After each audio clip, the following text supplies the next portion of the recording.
conversation today.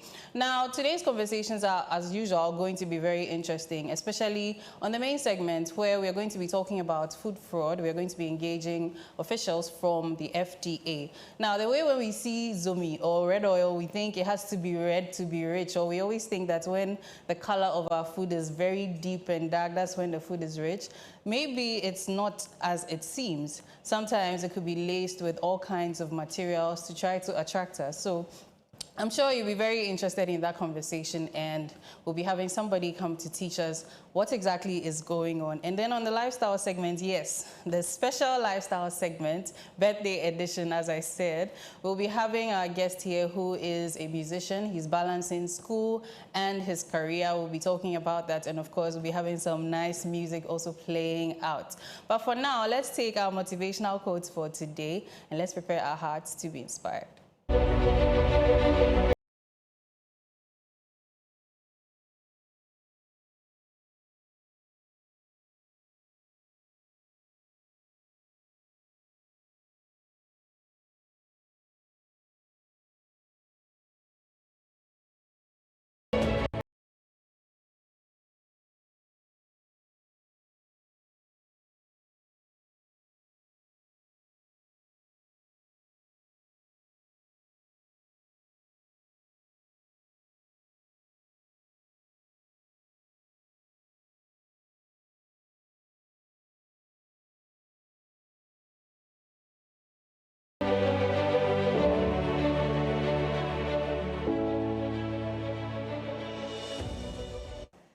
As it is a new week, of course, we would always make sure to motivate our viewers as always. And today's quote is by our very own John Evans Fifi Atta-Mills.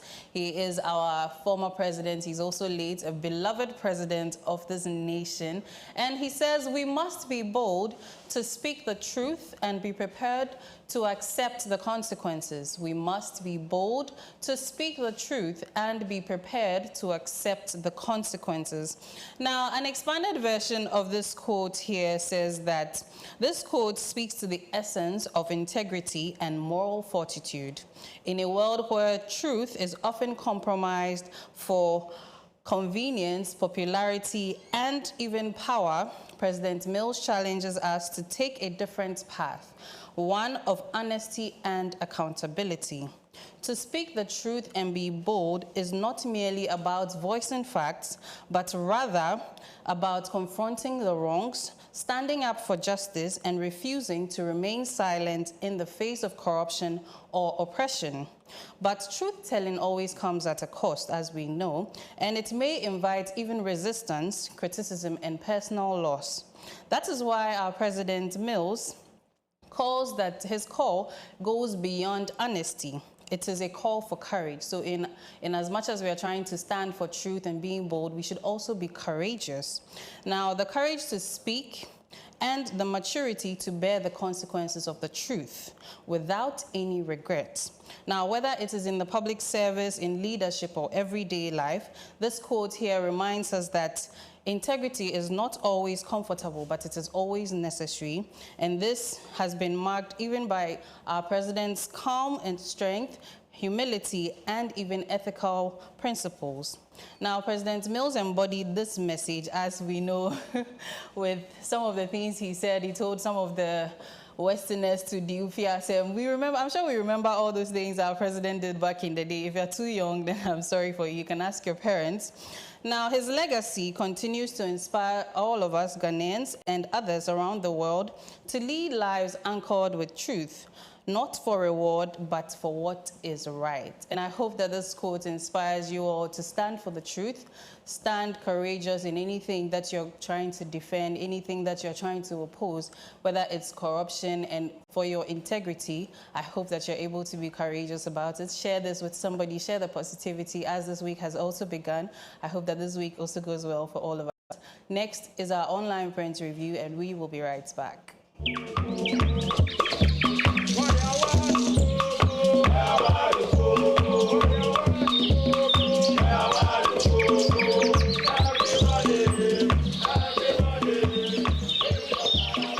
In In a world where neutrality in the civil service is paramount, Ghana finds itself at a crossroad. Clause says that a certain action should be taken, but government has to act on the basis of law. So we inquired as to what the premise for that demand is. They say if you wish to broadcast or otherwise manifest your political allegiance or run political office, step away from the services. This is Supreme Court talking. It's not Closak speaking or Isaac Wampado speaking. This is the Supreme Court. The Supreme Court judgment on the landmark case of Closak versus the Attorney General has set the stage for a profound transformation. Introducing Resetting the Civil Service. Tune in to be part of this change, because a better civil service means a better Ghana. I find it refreshing always when I remind myself of the profound statement by the eminent civil servant, the Tan Anankwa of blessed memory, to the effect that it is the perfection of the civil servant that will move this country forward, and not the politician.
Discussions surrounding employment relations, the rights of workers, the quest for industrial harmony, and evolving landscape of work. Walatu Walasa seeks to bring to bear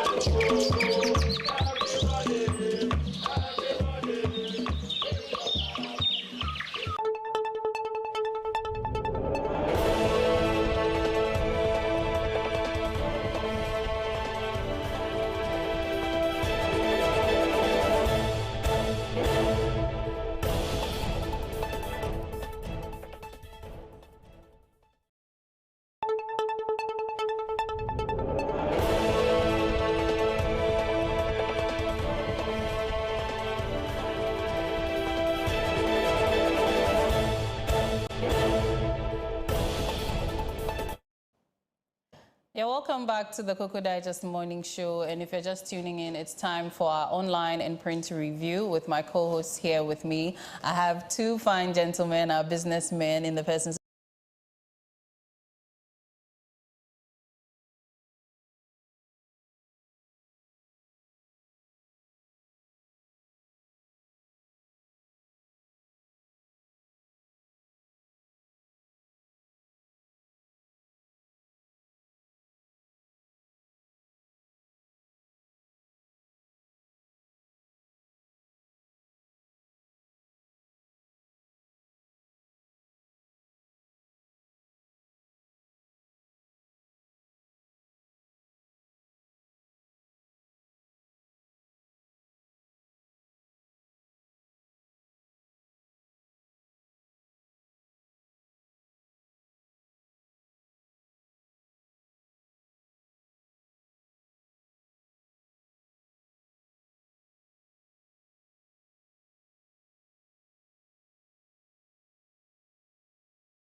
that people are building at waterlogs. They know that place waterlog, but they are building. It's because they have all the resources it takes. They can just cast what you call concrete there, build. At the end of the day, they fence they are building so that water won't get into their structures. But they don't care about the others. So I expect the president spoke, I think, somewhere early this year that they are going to have a demolition exercise. The Minister of Works and Housing also has mentioned that. We have the regional minister for Greater Accra also talking about that. We want to see all these things in action. We shouldn't let other people enjoy whilst other people suffer. Yeah, that is my concern, because many of them water crowd weekend we were brave, and a car on but it's not your. Well, our condolences are in order. We stand in solidarity with the people of Takoradi, and we hope that God comforts them, and our agencies would also be able to provide the necessary support for those who have lost property and their lives, those who have lost some relatives and some property as well. Still on the flood, could it be that since Accra here, we didn't feel the impact of the recent week? Could it be that our attitude towards certain things and then all the message NADMO and the other institutions has been giving us prior to this rainy season, things we should do to avert flood and all of that? Could it be that Ghanaians are really adhering to that and that measures are being put in place? That is the reason why we actually didn't feel the impact of it. Like you rightly said that your place, it did rain. Rained. Yes, well, it rained. It's possible. It's possible because you can only keep losing property and loved ones for so long. If you've built in a waterway or in a waterlogged area, the first set of rains, maybe some 20 years ago, demolished your house. You've built again, another one. I mean, there's a saying, he who keeps doing the same thing expecting different results, So after some time, when you realize, okay, this is a futile endeavor, somebody like that would probably now think of an alternative. So maybe it is possible, but then I think floods are also going to be natural happenings because of the topography of our lands. Because like the official from NADMO said the other time, if there are some sort of I'm paraphrasing, if there's a mountainous area, when you move from there, so like you see Oyarifa going towards Ibri is more on the hilly area. Coming down, so that's towards, even from Oyarifa coming to Adenta, Medina, these are places where when it rains, the water will flow towards us. So there are going to be certain places that will be waterways, even though there could be places that you could, live and not have any of these issues. If people are educated to know that, no, this is a waterway, you shouldn't build here, as much as it is family land and you want to sell it or something, you could probably sell it to the government so they use it for something like some flood control or something of the sort. But I mean, small, we are learning, right? Oh, yeah, we'll get there. We'll get there. Yes, and I would like to remind our viewers, please, when you do send your comments, ensure that you are decorous and respectful. Please, I implore you all, send your comments to us, send any trending stories, you have your opinions, but please endeavor to take tactical measures to send in your comments. Don't just spew anything and expect us to read it aloud. You could be disrespectful to other people as well. Let's respect ourselves. Let's respect the integrity of this TV station. Thank you. Now, digitalized newspapers. What's going on? Before you go to newspaper, I think, yes, Peter, you talk then. Yes, so for me, I want to touch on the President Mohammed's 7 nominee for like the Supreme Court justices. They are currently undergoing vetting. Yesterday, we saw Justice. What's the name? Yesterday, Justice Jamafe and Dennis. Three people were actually vetted yesterday. There are 7. So I'd like to mention their names. And so the 7 nominated by President Mahama in accordance with Article 144, subsection 2. We have Justice Senyor Jamefa, Justice Dennis Dominic Ajay, Justice Simon Saruba, Justice Philip Bright Mensah, Justice Janape Azu Batel Kojo, Justice Hafisa Anobaba, and Justice Kwekutewia Akam. Boafo. Yeah, I know the names are a bit. You've butchered Yes, them. yes, yes, They will yes. So forgive you. 3 were vetted yesterday, and today we expect that the vetting continues. Okay. And then Justice Jamafa made mention of something during the vetting that I feel it's very imperative. Made mention of asset declaration for all justices, which I see it to be very important. And then he made mention of timelines, fixed timelines for, court cases. So this, I would say that currently Ghana is on the crossroad because of this corruption scandals and a whole lot. And then it tends to happen that whenever these cases are taken to the court, tend to be delayed for like 6, 4, 5 years, which of course it's not that good. So I think that when we have timelines for some of these, issues, and then the court system and all that, it will help to bring justice and all that. Knowing very, very well that if you are found wanting and you're being sent to, the law court, time will not be delayed at all. They will not procrastinate. Like, you'll be given to it according to how it's supposed to be. So I think that one is very important. And then he made mention of virtual courts and all that, the use of artificial intelligence and all that. So I think it's a very good initiative. So how will the virtual courts work?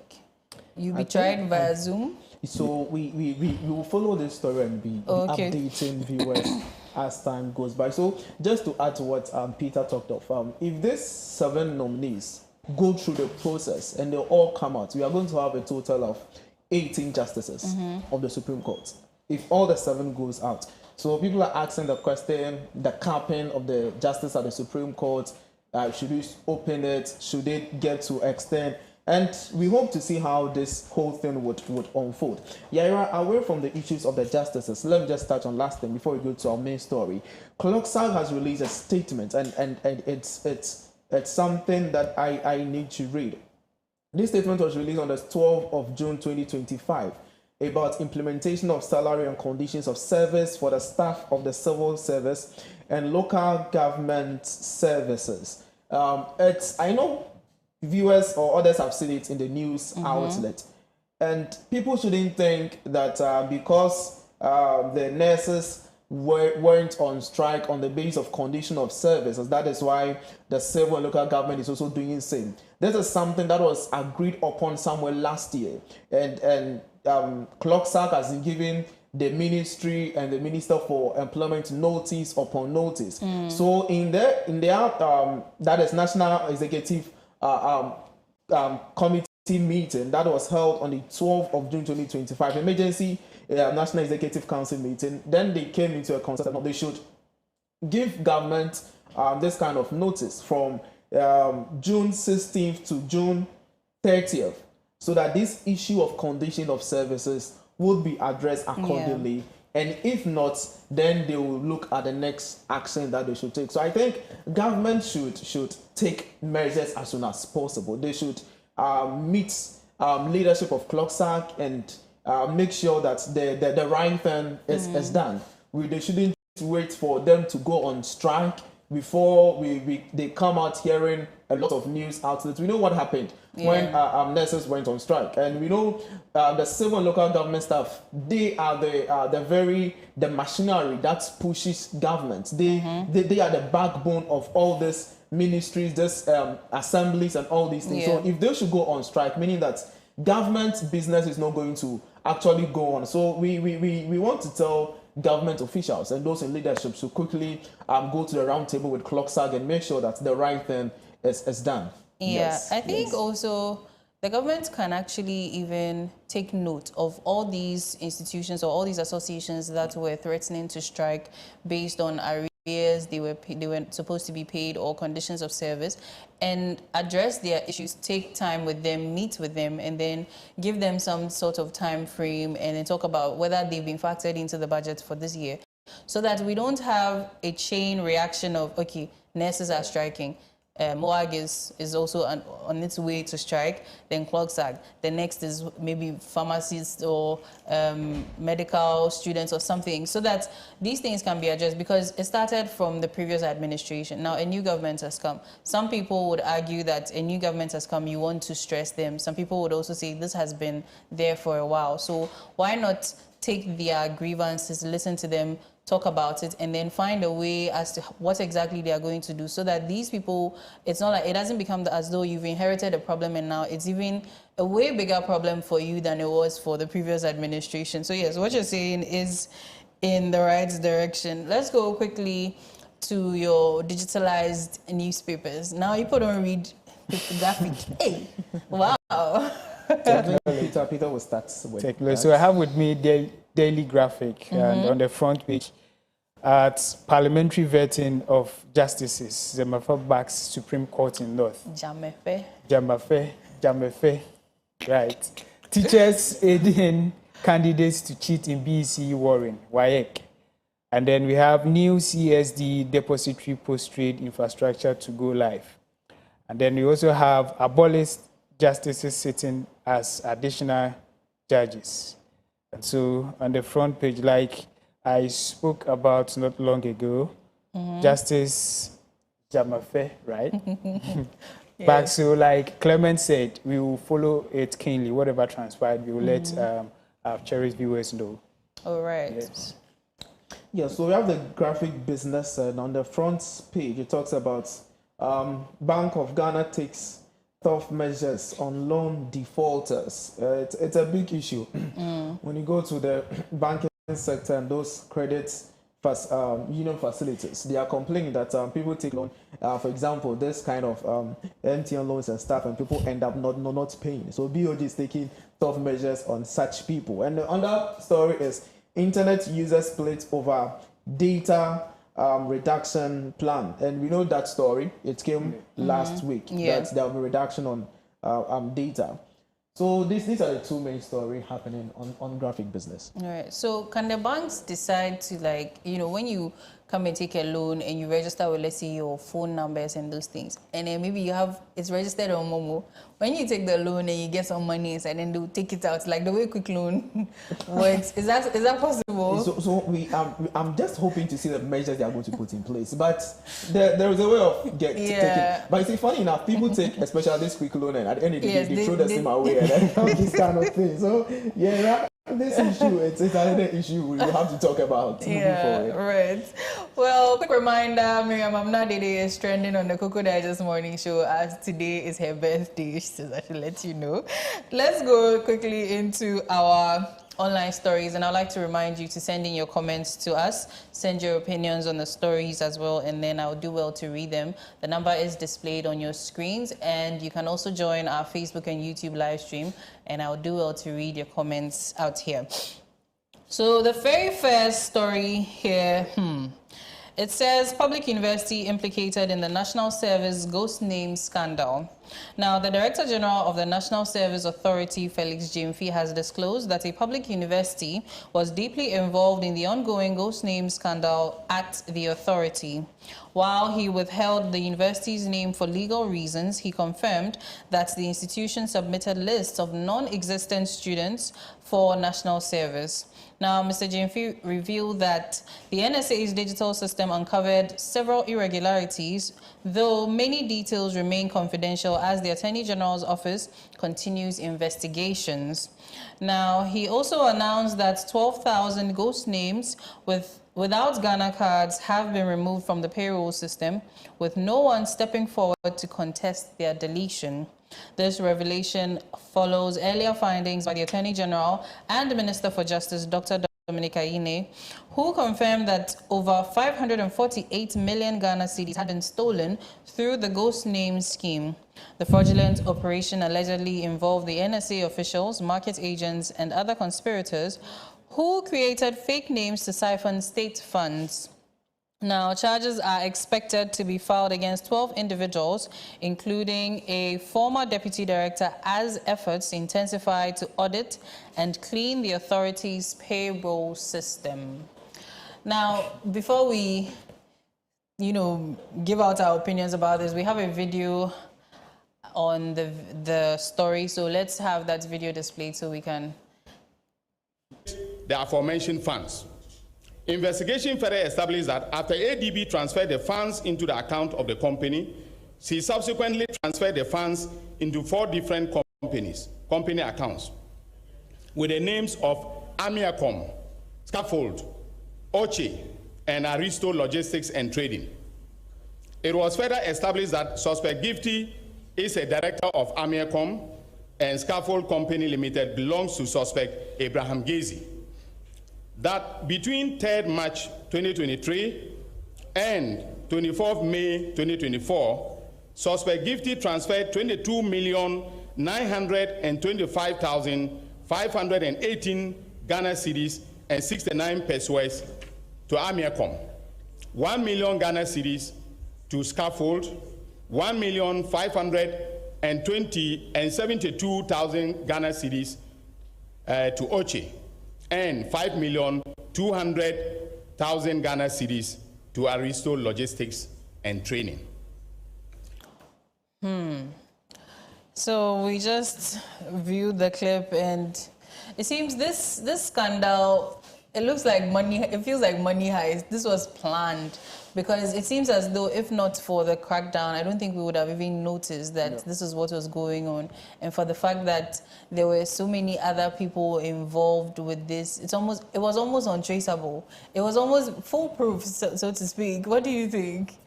For me, it's the confidence for me, the confidence to embezzle state fund without thinking about the consequence. So, the process you even go through to get enrolled on this NSS platform, it's a headache itself. Yeah. Right from school to validation, and it's a whole lot. Yeah. And so for this institution to be able, this kind of embezzlement, I can't think far. I can't think far. Wow. For you to embezzle such fund and thinking that you go scot-free. So all thanks to Operation Recover All Loans, this initiative have really helped. And then I want to also say that it shouldn't be limited to NSA alone. Other state institutions should also be. Because wow, Ajibro. Peter, calm down.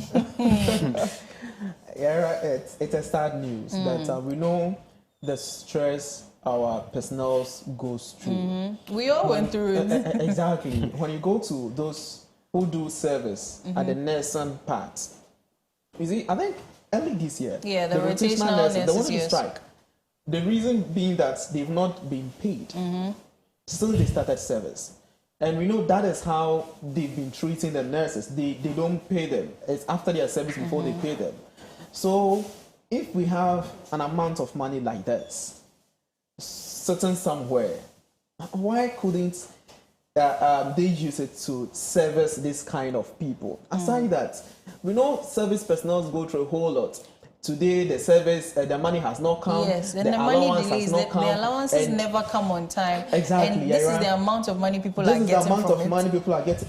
Let's take viewers through the various amounts that has been lost over the years through this, according to the Minister for Justice. In 2018-2019 year, we lost close to 25,857,836 Ghana cedis, 16 pesos to this scandal.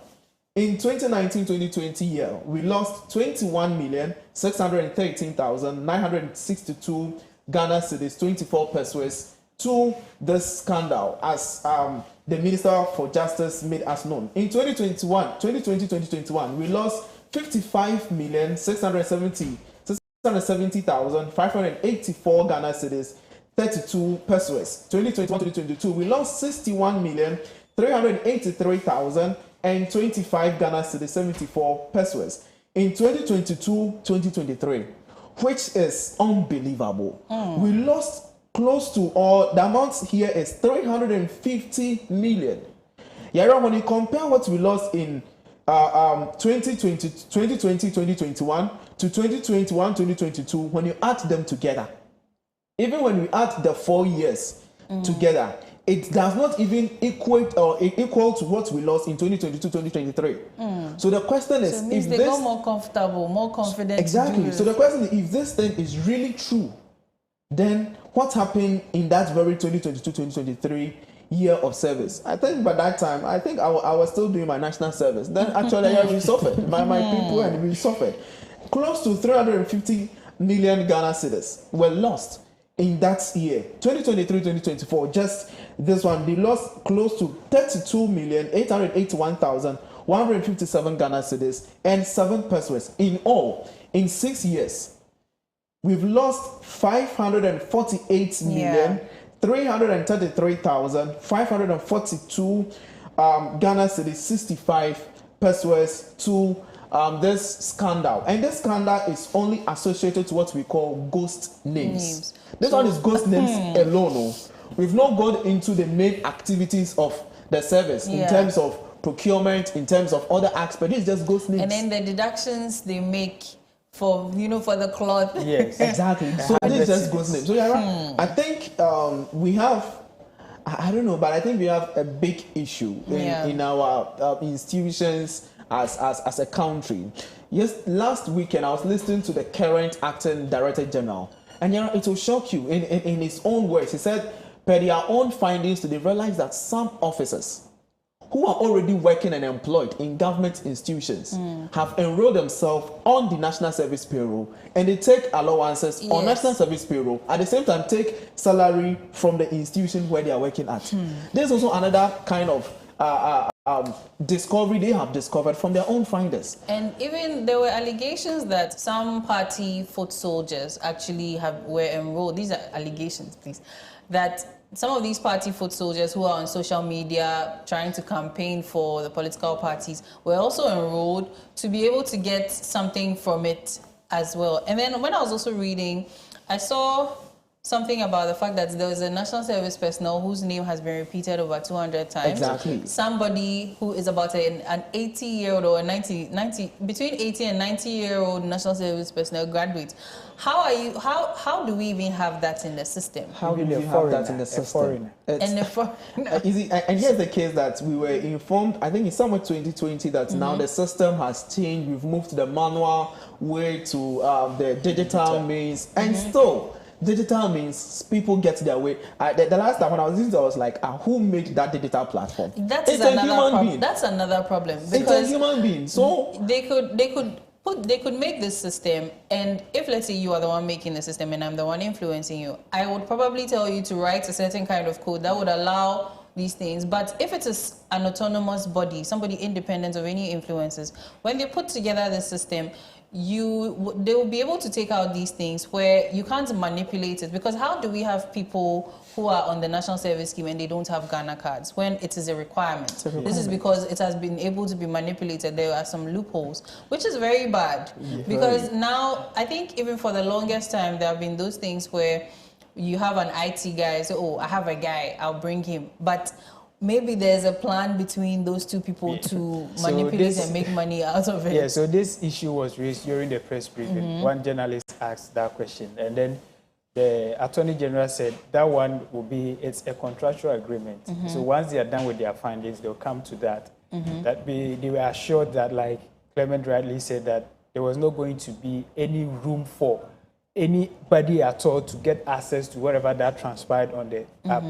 But for me, my problem still stands. What are the responsibilities of a auditor generals in this country? We have internal auditors, we have external auditors. So all this while, whatever that was transpiring, were they not privy to it? Or what do they do? Were they complicit? What do they do that they couldn't find out such an act? I don't know how to even describe it. So for me to have auditors, and I know that annually auditors come out with reports. So for how many years? Over 6 years now. Over 6 years. What actually is going on in this country? Because we need to set up. We need to set up. And then the current director also made mention of something that I think it's very imperative. He said that the universities that are not properly accredited will not be given the chance to, do their services. And so I think that one too should be also looked at. Yeah. And then putting that one aside to like what you said, there are a lot of means that people are penetrating. You know, it's, I don't know. I don't know how to go about this whole issue. I think my brother is so much hurt. Yes, with this. passionate about this. When you look at this issue, as he said, one person can't do all this kind of crime. Yes. Because when you look at what the Attorney General said... This is organized crime. Great teamwork. So what the Attorney General said, if it's really true, he said we have 22 people who are going to face prosecution. And out of the 22, 12 people are staff and former staff of NSA. And when you go through the list, you realize that some of them are former accountants, former internal auditors, former big people who are part of NSA, and vendors. 10 of them are vendors. So this issue we are talking about, I think in our government institutions, we are pleading. We are pleading. Let's all these are allegations or what's findings from the Attorney General. We are yet to know whether it's true or not. But if it happens to be true, please, let's, as you always say, let's serve the country with that kind of integrity, because today you'll be there, tomorrow you'll not be there, and at the end of the day, it's your children who are going to suffer all these kind of things that are going to be committed. And Yaira, away from that, we also want to tell the Attorney General what we need now is the money. Is the money. Yes, recover the loot. Yes, in his press statement, he says some people are willing to pay some money. I would say, and other people are saying that Attorney General should take the money, because we know how our judicial system is in Ghana. When they start a particular case, it will take them number of years.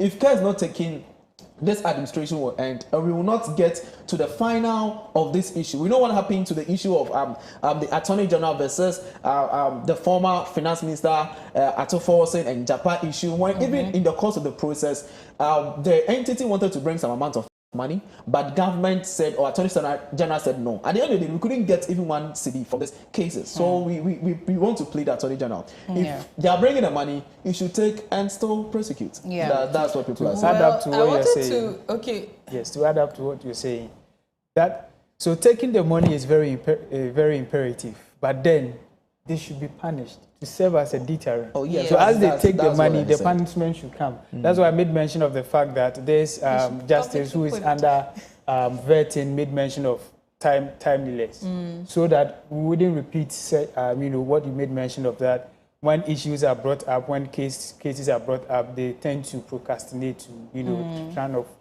rubbish the issue, and so it needs to be looked at. And then. So I even wanted to touch on ADB's involvement, but for the sake of time, I'll just read the comments and then we go to the next story quickly. So we have comments here. It says, "Good morning, Koko Digest. Kudos to you and your team. Happy birthday to Miriam Adede. May the good Lord continue to bless her. Serious allegations of fraud and corruption involving public university and the National Service Scheme. Investigations should be thorough and transparent to bring culprits to justice." This is Andrew Kuma in Hacho. Then this one says, Ghana. How many times did I call you? "The scale of this scandal is alarming. With thousands of ghost names and millions of CDs involved, swift action is needed to restore public trust and ensure accountability." This is Miro Amwa, and she says, "Happy birthday to Miriam as well." Then the third comment here says, "Ghana's public institutions must prioritize transparency and accountability, and the National Service Scheme scandal highlights the need for robust checks and balances to prevent such abuses." This is from G Inspire Kaswa. He says, "Where's my Mimi? Happy birthday to her. She'll be on the lifestyle segment right after the online print." So to the next story. This one says, "Minority demands immediate repeal of the energy debt levy." So the minority in Parliament has called for an urgent sitting of Parliament to repeal the energy sector shortfall and debt repayment levy following its second postponement by the Ghana Revenue Authority. In a statement on June 14, 2025, the minority described the postponement as inadequate and criticized the government's handling of the policy, accusing it of poor planning, lack of stakeholder consultation, and inconsistent economic management. They rejected the government's excuse of global oil price volatility, describing it as hypocritical and a cover-up for its unpreparedness. Now, the minority, further warned against any attempts by the government to blame the country's worsening power crisis on the suspension of the levy. They insisted that the introduction of such a levy contradicts President John Dramani Mahama's promises to ease the financial burden on citizens. The Kokos assured the public of their continued opposition to what they called a regressive tax policy that would worsen economic hardships for ordinary Ghanaians. Gentlemen, take us away. My question is, why always the energy sector? Anytime we are indebted. Now, I want to take us through the number of times they've been, this EXLA Act or Energy Sector Levy Act has gone through amendment. Now, we know EXLA was enacted in 2015 under Act 1899. So the purpose was to address the nation's escalating energy sector debt and ensure stable power supply. And then this act introduced series of levies on petroleum and power consumption. And then this include energy debt recovery levy, which is 41 pesos per liter. And then price stabilization and recovery levy, which is 12 pesos per liter for petrol and 10 pesos per liter for diesel. Energy fund levy, that is 1 peso per liter. Road fund levy, 40 pesos per liter. Public lighting levy, 5% per kilowatt hour, and National Electrification Scheme levy 5% per kilowatt an hour. So since, like I rightly said, since EXLA was enacted, it has gone through 3 amendments, and one is in 2017. So 2017, the only changes was the public lighting levy, which was reduced from 5% to 3%, and the National Electrification levy to 2% from 5%. And then in 2019, it was amended again. In 2021, it was also amended, and that is the current levies we have. So the energy debt recovery levy is 49 pesos per liter. Price stabilization and recovery levy is 16 pesos per liter for petrol, and diesel is 14 pesos per liter for diesel. Energy fund levy is 1 peso per liter, and road fund levy is 48 pesos per liter. So when the minority was in government, what did they do with this revenue that was generated? How come all these levies were, taken and we still have energy crisis? That is my question. So Yara, I think last week we had a discussion on the business segment with the spokesperson of the Ministry of Energy, and he delved into all these issues. And we'll be having a discussion with him today on the business this segment to discuss this very issue into details. He's equally going to give us the reason why the levy has been postponed, the implementation. It was supposed to take effect yesterday, but over the weekend we got a news that has been postponed. And the minority in caucus, they came out with this statement because of the suspension or the postponement of the implementation of the levy. It was not because they didn't agree. It's because of the postponement. So we'll be speaking with the spokesperson of the Ministry of Energy to find out why, the basis for the postponement. Away from that area, over the weekend, the president was at Savannah, his thank you tour to specifically Damango, and I was following the whole thing. And the president said that there is an issue going on globally, which is the conflict between the Israel and the Iran. And as a result of that, it has made the prices of crude oil shoot up. Early this year, the price of crude oil was $74 per barrel. It shoot up to 80 per barrel, and it dropped in May to what we call 60 per barrel. When this issue of Iran and Israel started, the price of crude oil has now shoot up to 74 per barrel. So looking at what is happening, listen to COPEC this morning, Chamber of Petroleum Consumers this morning.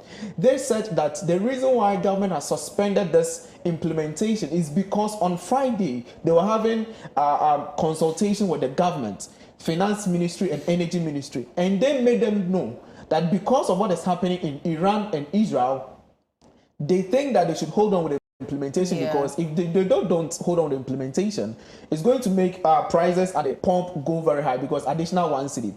Yeah, let's look at the reason why they're talking about Israel and Iran. Iran is one of the major producers of crude oil. Yeah. They contribute close to 30% of global crude oil that we need in the market.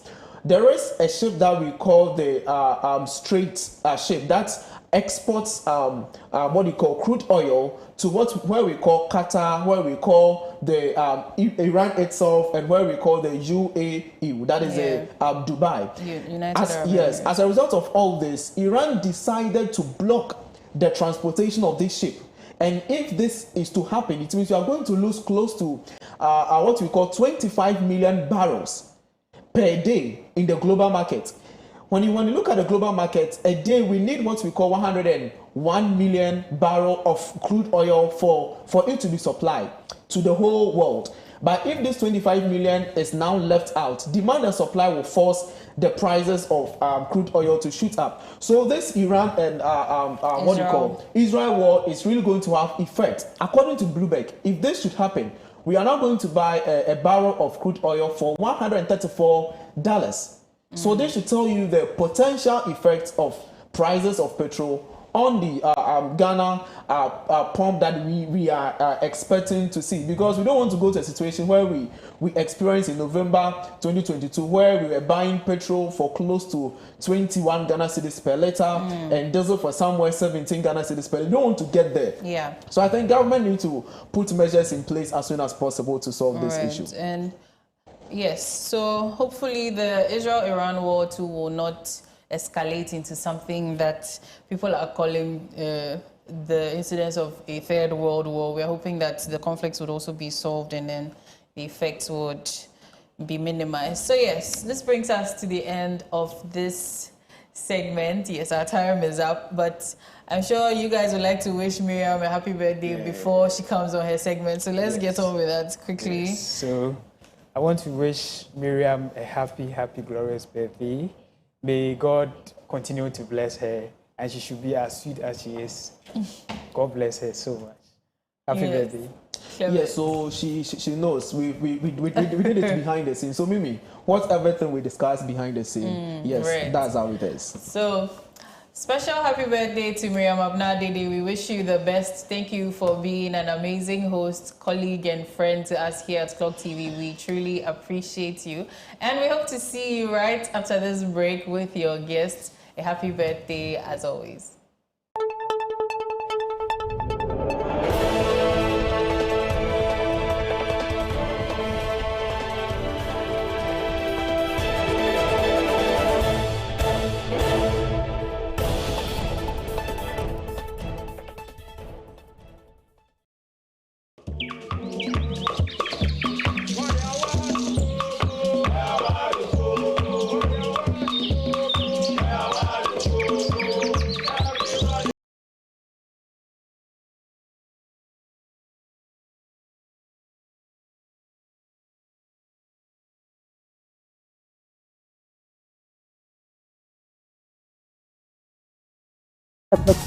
So get ready for an unforgettable music experience on our upcoming show, Happy Hour with the Clocksack Band. We are bringing you a night filled with electrifying tunes, good vibes, and a whole lot of fun. Whether it's singing along, dancing, or just soaking in the atmosphere, we have something for everyone. Expect surprise performances, exclusive behind-the-scenes stories, and a chance to connect with us like never before. Don't miss out. So tell a friend to tell a friend. And join us for Happy Hour. Get ready to rock with us. Happy Hour with the Clocksack Band. Sing. I don't wanna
for in-depth discussions surrounding employment relations, the rights of workers, the quest for industrial harmony, and evolving landscape of work. Walatu Walasa seeks to bring to bear the challenges and opportunities facing the labor force today, making a significant contribution to public discourse. My name is Edmond Akwe, your host for Walatu Walasa.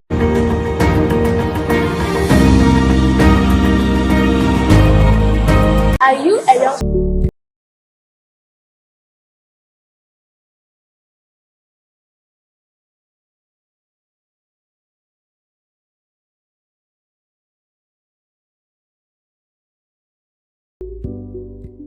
This is how we do. M-I-M-I, Divalish, aka, you know the name? Ghana music has really been has really been doing great stuff. Whenever Mr. Drew's on stage, it's a blast.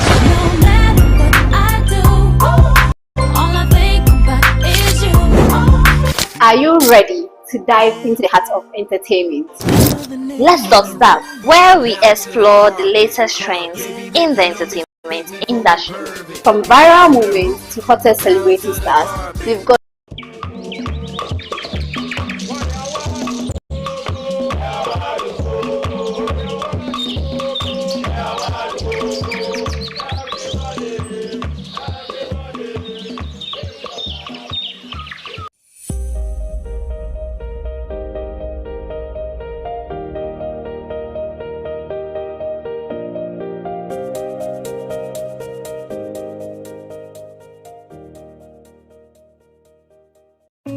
Little Vibe Music.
Music was my thing, so I started doing music small. I was listening to music and stuff.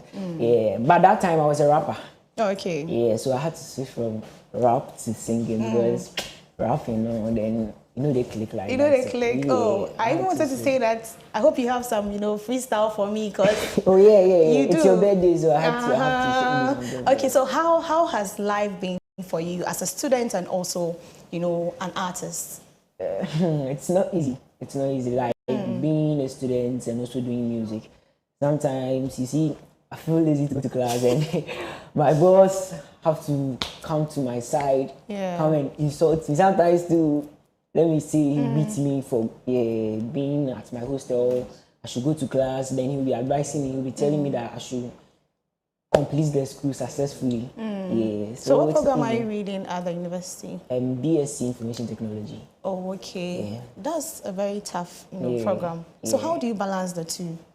Oh, when we are in school, 70% education, 30% music. Okay. Vacation, 100% music. Okay. So currently school is in session. Oh yeah. So it's 70% and then 30%, right? For sure. Okay. Now let's get straight into your career as an artist. What really motivated you into getting into music? I used to listen to Sarkodie's song. As I said earlier on, I was a rapper. So I'll just be listening to Sarkodie's song and you see, I'll start vibing to it. So I started writing songs. I was like, nah, let me just do music because it's something I like. Oh, okay. That is how I started. Okay, so what type of music do you do? Afrobeat. Afrobeat. Yes, okay. So can we get like a line or two of, any of your music, your songs, that kind of thing? Yeah, for sure. Girl, I no go lie. See, get your body fine. Why you make her cry? Oh, yeah. Get your body fine, oh. Why you make her cry, oh? I don't miss your mommy, niece was son. See, now they contemplate. If you know they make her, they concentrate. She's spoiling my heart and then contaminate my heart and my soul. We go dey fornicate. See, I go tolerate action she show me, I go elevate. No, they like me, we go celebrate. Bye bye love like a Johnny Cage. Yeah. Wow. So I'll take my birthday song later, right? Yeah, okay, so how would you describe music in Ghana, like for a young artist? As young as I am doing music, it's not easy. It's really easy. tough. Yeah. Yes. What are some of the challenges you face? Sometimes you release a song and the expectations, let's say you want to get like 5,000 plays. You release a song, then 1,000 plays. So it's not easy. It's not easy. Like doing music in Ghana, it's not easy. Okay, I see. And on campus, how are you leveraging, the fact that you have students around who, make up like a whole number of students, right? And imagine all these students coming to support your music. That's like going to go far. So how do you manage your music and also make sure that it gets to, the students' body? Okay, for campus, I would say I have the fame there. Oh, okay. Yes, I have the fame there because of shout outs to Jehovah. Okay. I went to meet him. He was a campus star, and I started doing something with him. So I think I had the numbers too from his side. So for campus, I'm a star. That is what I'm going to say. Campus star. Yeah, okay, campus so this kid is saying he's a campus star, right? Okay, so how is the support like from home? Your parents, your siblings, are they supportive of what you're doing? 100%. Oh, okay. My mom and dad, 100%. They didn't have any challenge? No, 100%. But some people face challenges like when they want to do music, especially, it's not even gospel music. Any other music, their parents get to, sabotage them, that kind of thing. Okay, I would say at first, my daddy wasn't actually with that. But we got to a time he understood that it's something I like. So he had to let it go.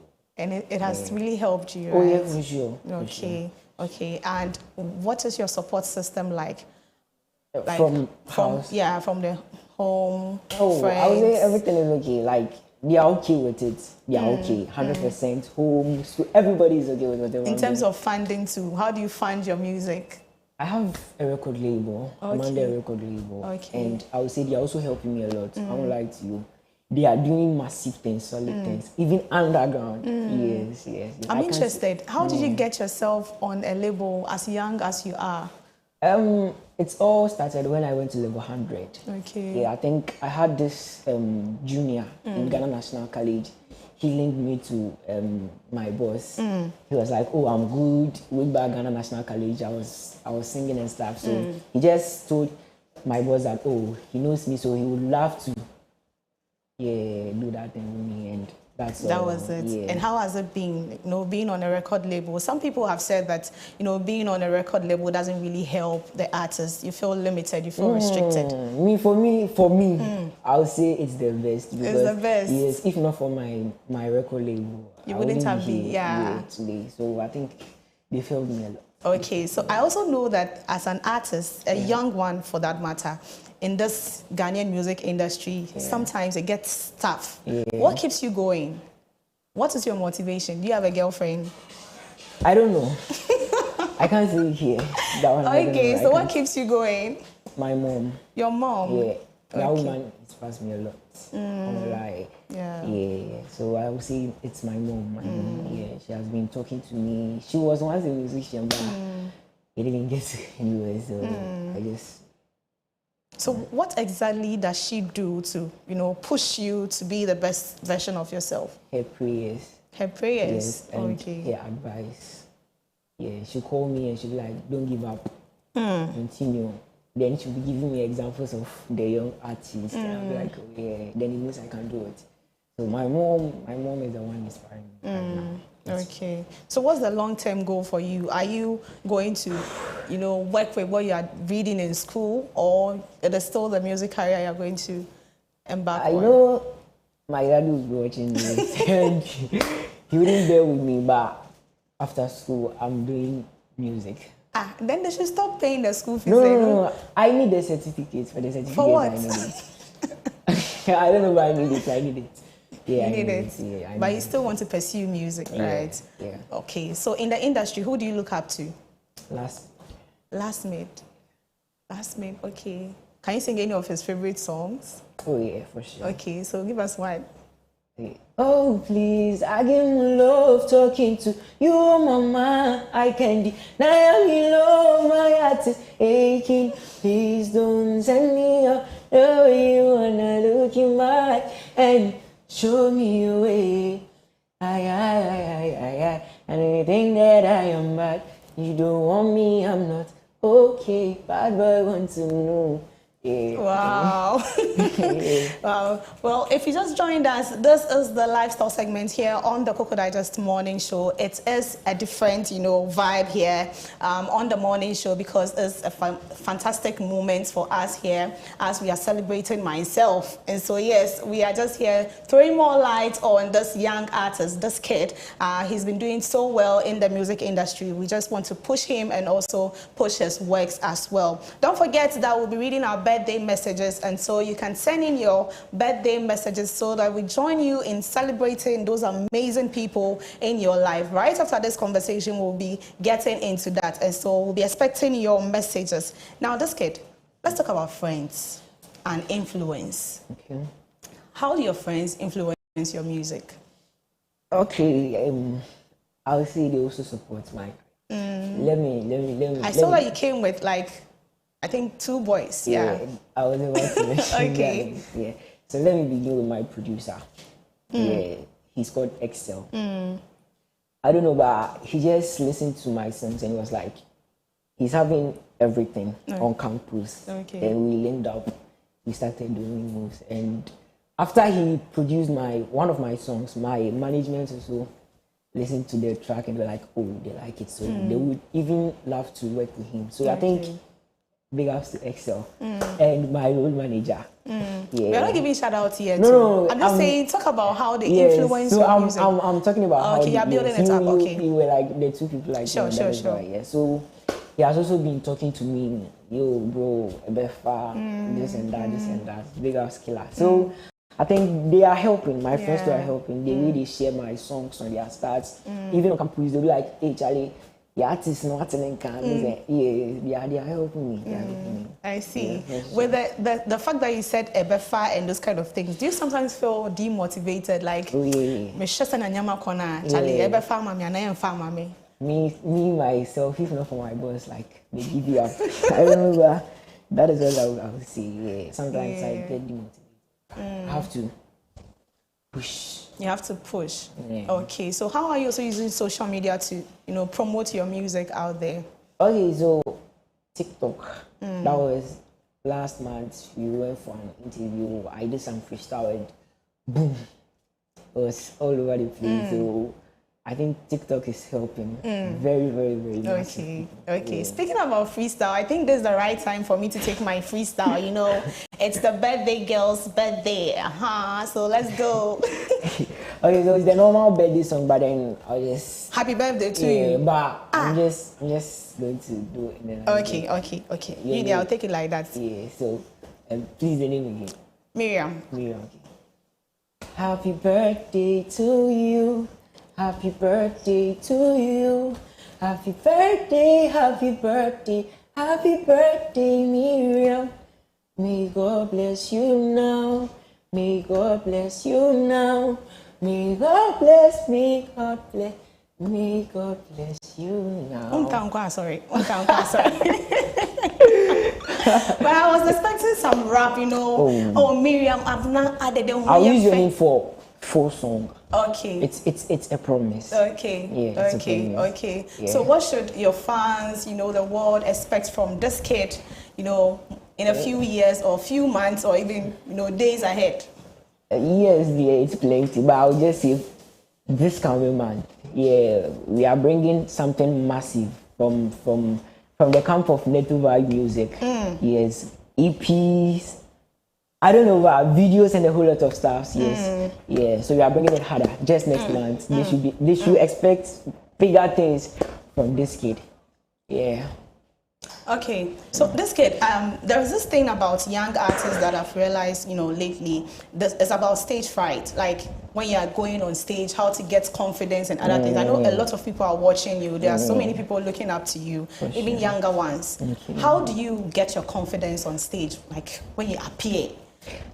I don't know, but I'll say it's natural. Anytime I'm going to stage, I just gather vim. I just go, and that's all. There's nothing to be afraid of. I sometimes be like, I'm just doing my thing. So yes, that is how I used to perform on stage. So what would you tell someone watching you, looking up to you, and the person has, this kind of stage They fright? should just forget about the people there. They shouldn't even look at them. They should just do their thing and go. That's all. Yeah. I see. So let's go back to campus. Okay. As a student, what are some of the distractions that you feel you face that really, hinder your progress in learning or studying? Sometimes, let's say I'll be having quizzes or something, then a program will be going on somewhere, then they'll be like, oh, kid, you are on the show, so you have to come and perform. So I have to think about this too, like, should I go and write my quiz? But I see quiz is quiz.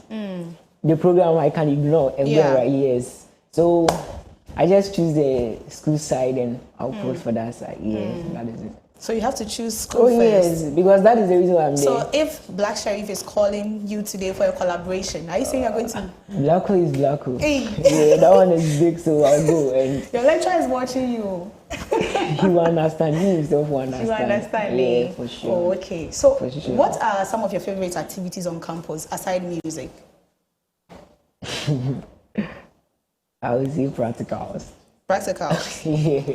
What aspect of practicals? I do IT, right? So yeah, with that one you go to the lab, coding and stuff. So yeah, I like the aspects too on campus. Okay. My academics, like, yeah. Then I think you should be looking into becoming a music producer, music engineer, that kind of thing. Maybe I'll add it to my music career. Yeah, I'll add it to it. Because as for the music there, you are good. Yeah. You have the voice, like you are good. Yeah, but I mean, you should think of, getting into music itself, yes, how music is produced and other things. For sure, yeah. for sure. Because we've heard a lot of artists complain that, they are the artists, but before their songs come out, it passes through so many streams, and so when it comes out, it doesn't sound like their own. Yeah, but do you face that too? Oh, me, I'm okay. You're okay. Yes, the producers I'm working with, my boss Abrewaba, he's my boss at the same time to producer. Okay. XL2 is my producer, so like I'm cool. Yeah, I'm cool. Yeah. But I think you should consider that. Yeah, but then me myself, I will get into that. You get into that. Yes. Okay. So let's talk about collaborations. Have you had any big collaboration like? Yeah, that is why I said my record label, they are working for me underground. So you've not had the collaboration yet? No, okay, so it's under G. Yeah. Okay. But who are you looking up to, collaborating with in the future? Last Made, of course. Yeah. We'll take another one from Last Made. Yeah. So aside Last Made, who else you? Maybe Rema. Yeah. Hey. This is my first time hearing Rema. Oh, yeah. Okay. Yeah. I think I know him. Yeah. I thought you were going to mention, the known, names like Sarkodie, that kind of thing. Yeah. I would love to work with them. You would love to work with them. Oh, yeah. Okay. I see. Right, so this is still the Koko Digest Morning Show here on Clock TV, and it is a special edition here on the show. We are reminding you that we'll be taking birthday messages right after this, and so send in your birthday messages and let us, celebrate your people with you. We are here. Just send the messages and we will do that shortly. We have other segments coming your way. So it's all fun here in the studio. We'll take another performance from our artists, but let me ask you this. Do you have some specific goals, as an artist? Do you have some specific goals aside music that you want to, achieve? Yeah, like next year, I really want to get VGMA awards. Hey, yeah. Yeah, and then in 3 years, 4 years, 5 years time, maybe BT or Grammy. Yeah. This place, we have a pastor here, so anything you say here, it will come to pass. For sure. So next year, we are going for the VGMAs, right? Yeah. Okay, as the most popular song or unsung or who? New artist. New artist of the year. Yeah. Okay.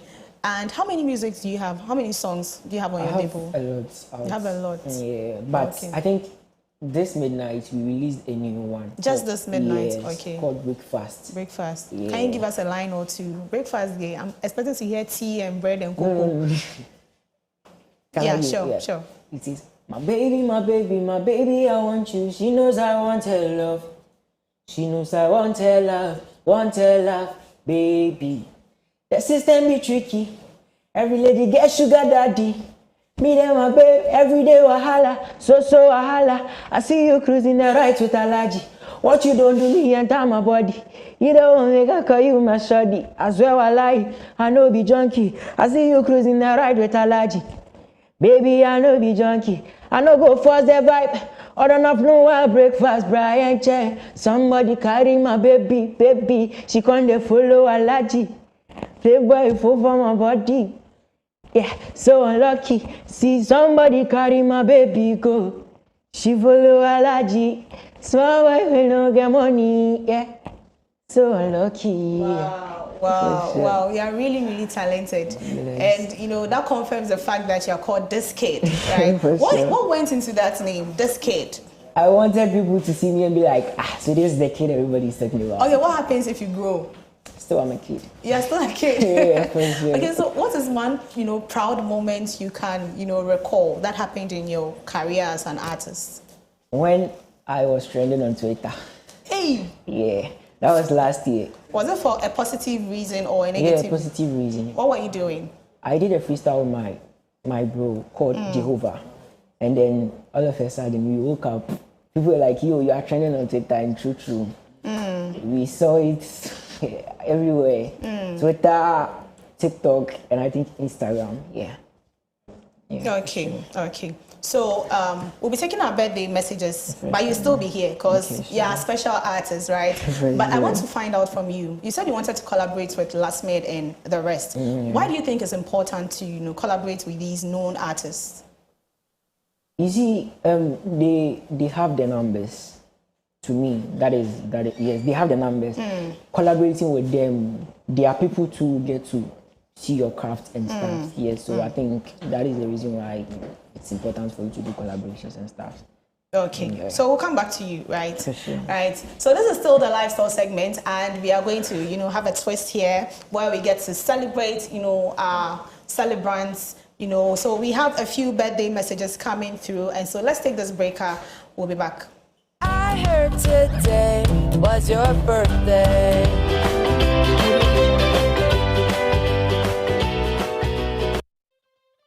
I heard today was your birthday.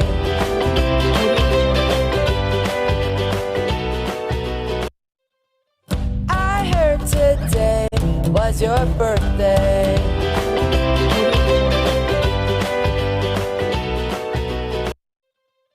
I heard today was your birthday.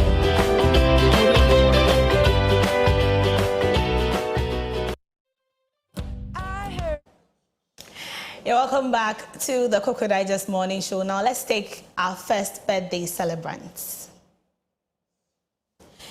A happy birthday, Portia. Wishing you endless joy, success, and beautiful moments today and always. This is from Jewel. We also have there's a happy birthday to my Princess Abigail Nadro Mo Odonko. I wish you more of God's blessings and abundance of joy. Age with massive grace. Much love from your mom. This is from Na Amankwa Osumpa for the first. And of course, I have a lot of messages coming through on my phone right now. So I'm going to read a couple of them and then. So hi, Mimi, I'm watching you live on Facebook. You look amazing. Thank you so much. Today is my birthday. Let the momo drop. So a happy, glorious birthday to my Sweeney, who is some few days older than me. Your resilience, dedication, and hard work has brought you this far. And I'm proud. I'm so proud of you. I know God isn't done with you yet. Keep the fire on. Great things are ahead. Have a blast. Have a blast. Much love. This is from Queen Yiri. Thank you so much, Queen Yiri, for this birthday message. Happy birthday to you, Miss Miriam. The sun shall not smite you by day, nor the moon by night. May the good Lord continue to preserve your going out and coming in through all your days. Thank you so much for bringing in your birthday message. I want to wish my beautiful granddaughter a glorious birthday.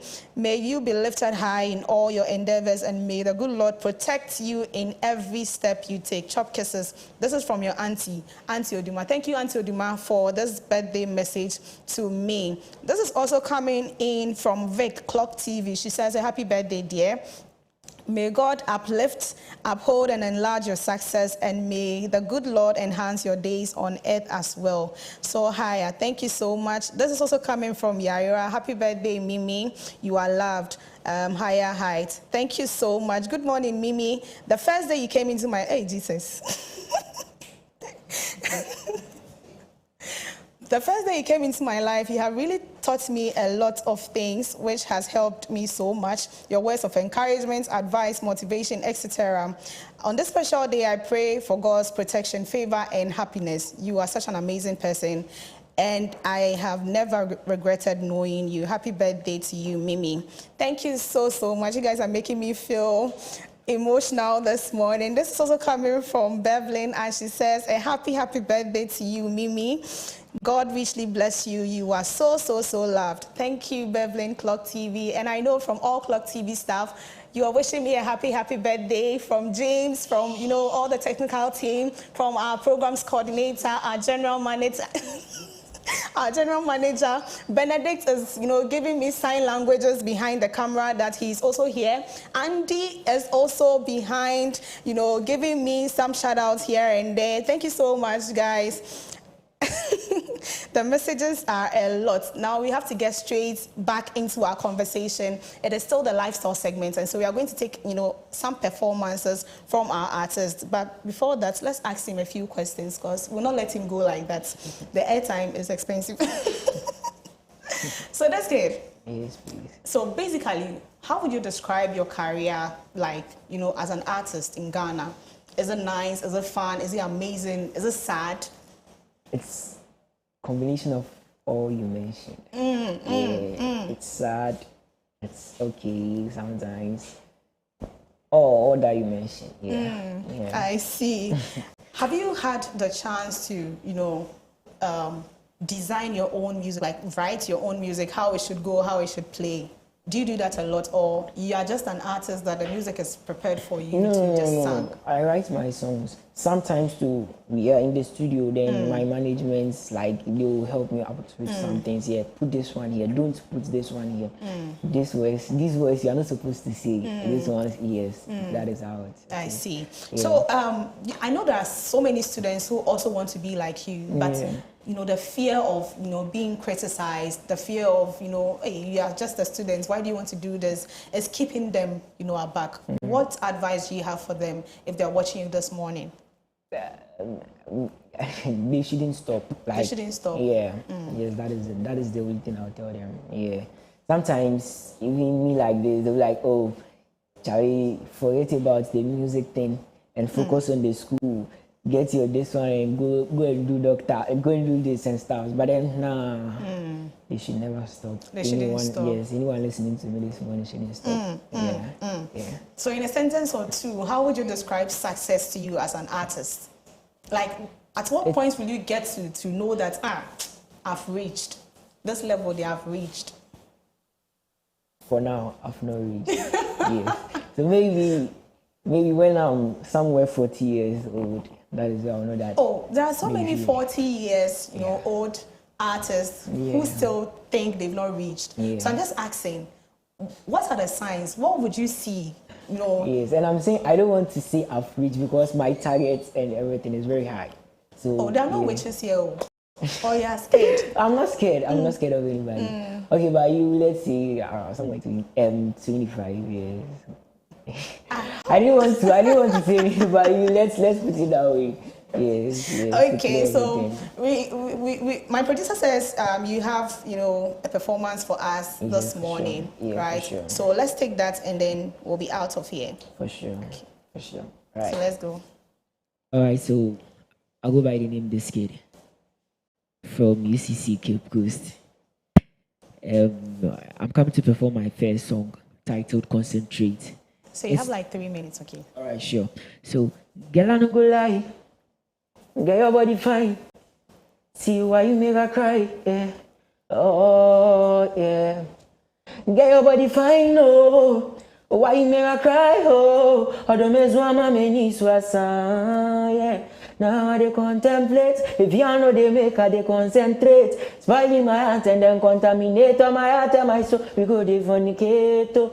See, I go tolerate all the action she show me. I go elevate. If you know they like me, we go celebrate. Papa love like a vision cage. Yeah. Para mashiajo mashiasa. Meswama meniafa. Uko ye meswama meni swasa. Yeah. Para mashiajo mashiasa. Yeah. Swama meniafa. Uko ye meswama meni swasa. Now I they contemplate. If you know they make her, they concentrate. Spoiling my heart and then contaminate all my heart and my soul. We go fornicate. See, I go tolerate all the action she show me. I go elevate. No, they like me. We go celebrate. Papa love like a vision cage. Go shit, okay.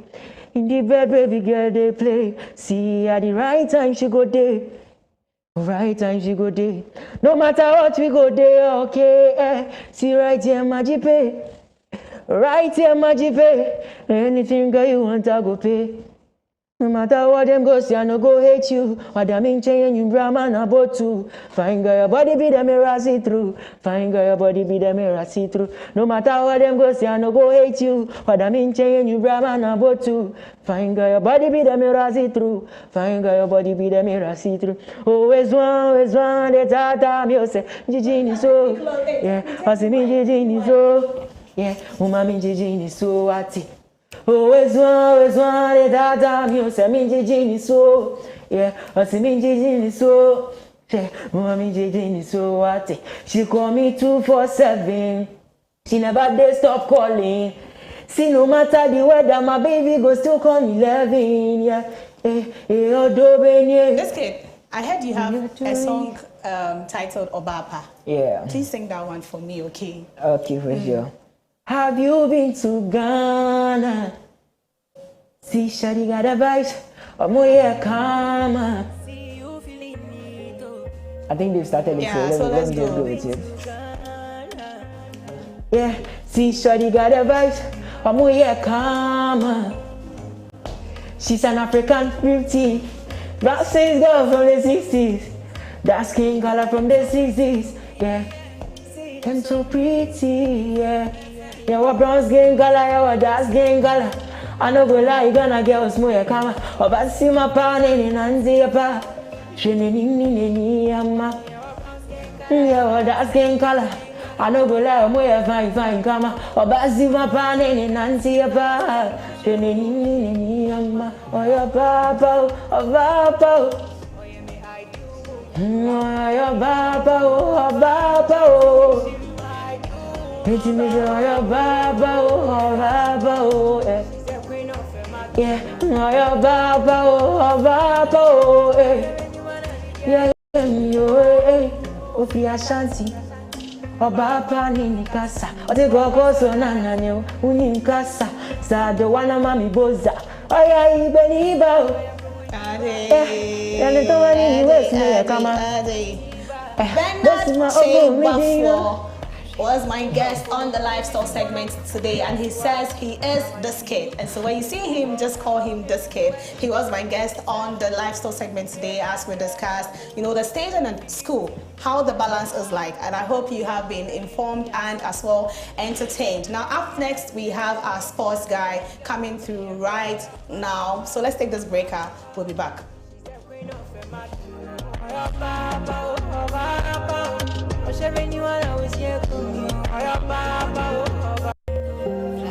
Have you been to Ghana?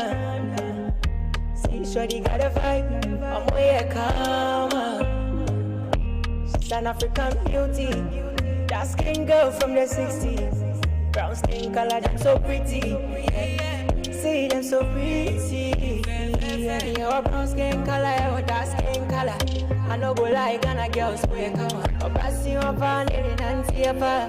Sheni ni ama. Your brown skin color, your dark skin color. I no go lie, wear fine Kama. Obasi opa nene nanti apa. Sheni ni ama. Your papa. Oh yeah, me I do woman. Papa. I do Papa. Queen of a mad,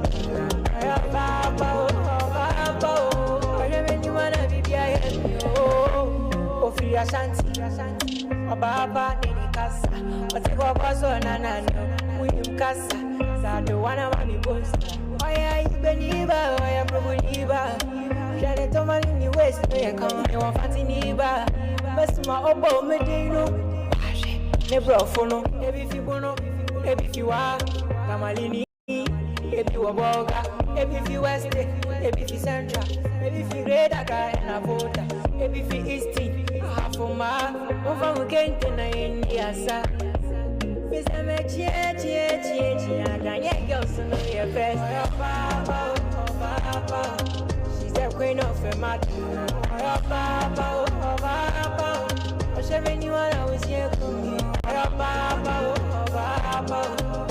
queen of a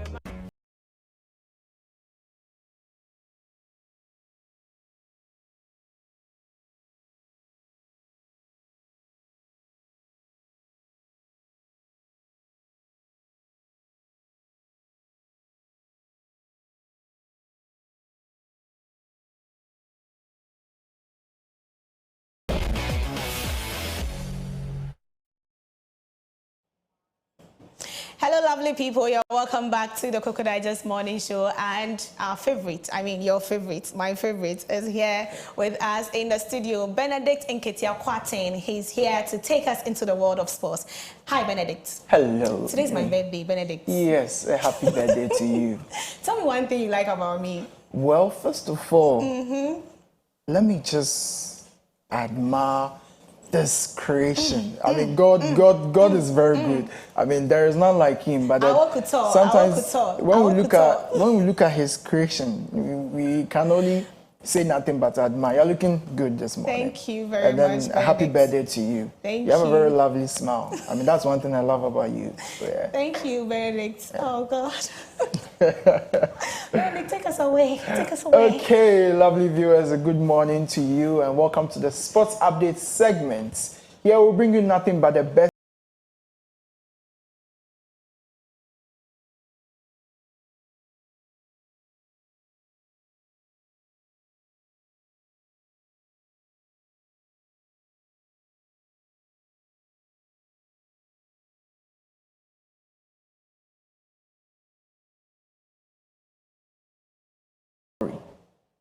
Hamilton devastated after running over a groundhog. Gennaro Gattuso named the new Italy head coach ahead of 2026 World Cup.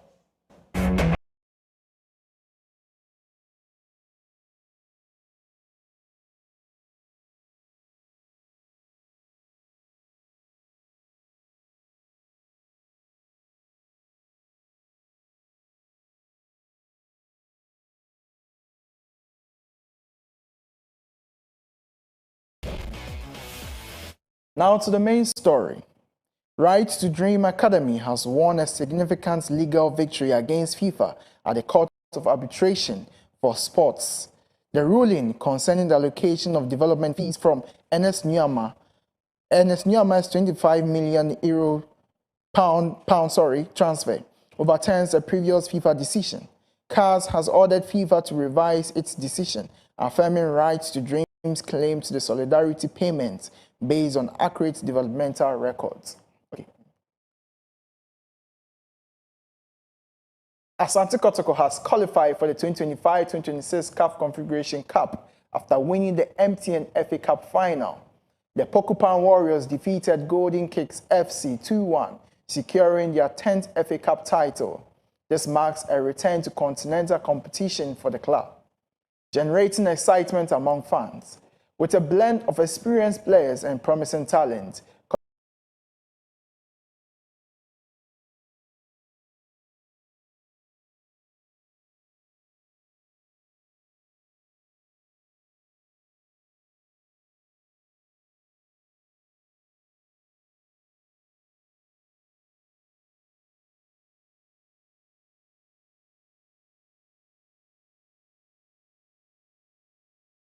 but his primary concern was the groundhog's death.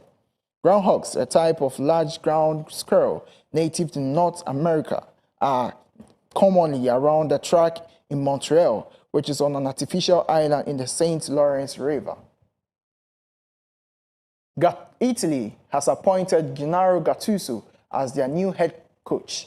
The AC Milan icon and 2006 World Cup winner replaces Luciano Spalletti. This decision follows Italy's recent 3-0 loss to Norway, which led to Spalletti's departure.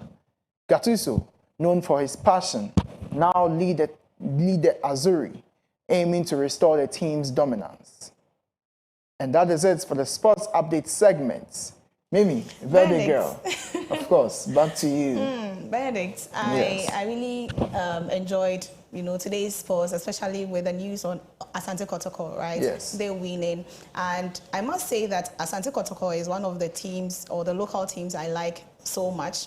And I don't know how many of their players are always being selected into our national team. So if that is not the case, then I think something like that should be done as soon as possible, because I feel they have a lot. They have, a lot of young players, Very good players, very I must good. say. So I think that should be done as well. And then your last story, Gattuso, what? Gennaro Gattuso. Gennaro Gattuso. He's now been appointed as the new head coach for Italy. Yeah, so all along I've been, wanting a nickname for myself, right? So I think that would be nice. Don't tell me you want to take the name Gattuso. Gattuso. Do you know what it means? The Gattuso. Do you know what it means to be nicknamed Gattuso?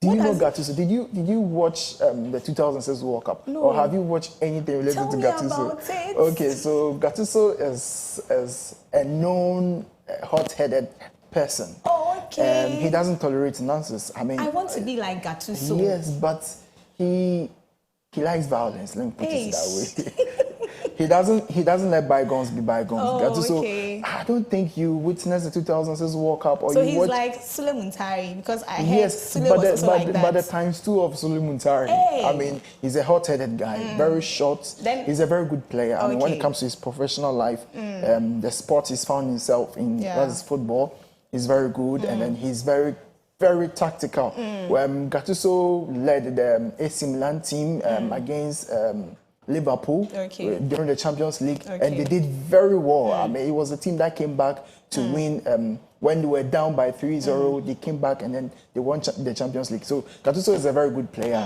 no doubt about that. Okay, then I think I'll go with Mimi Gattu. No, I mean, Mimi Gattuso is fine. No, Mimi Gattu. It shows a leader. Gattuso is a very good leader. Okay, then Mimi Gattuso. He's now been appointed as a head coach. Okay. We don't know his prowess when it comes to leading the team as a coach. Yeah. But then, since he's good as a player, we can not downplay his impact as becoming a coach. Yeah. So, I mean, let's look for the best. And then you mentioned Asante Kotoko. Yeah.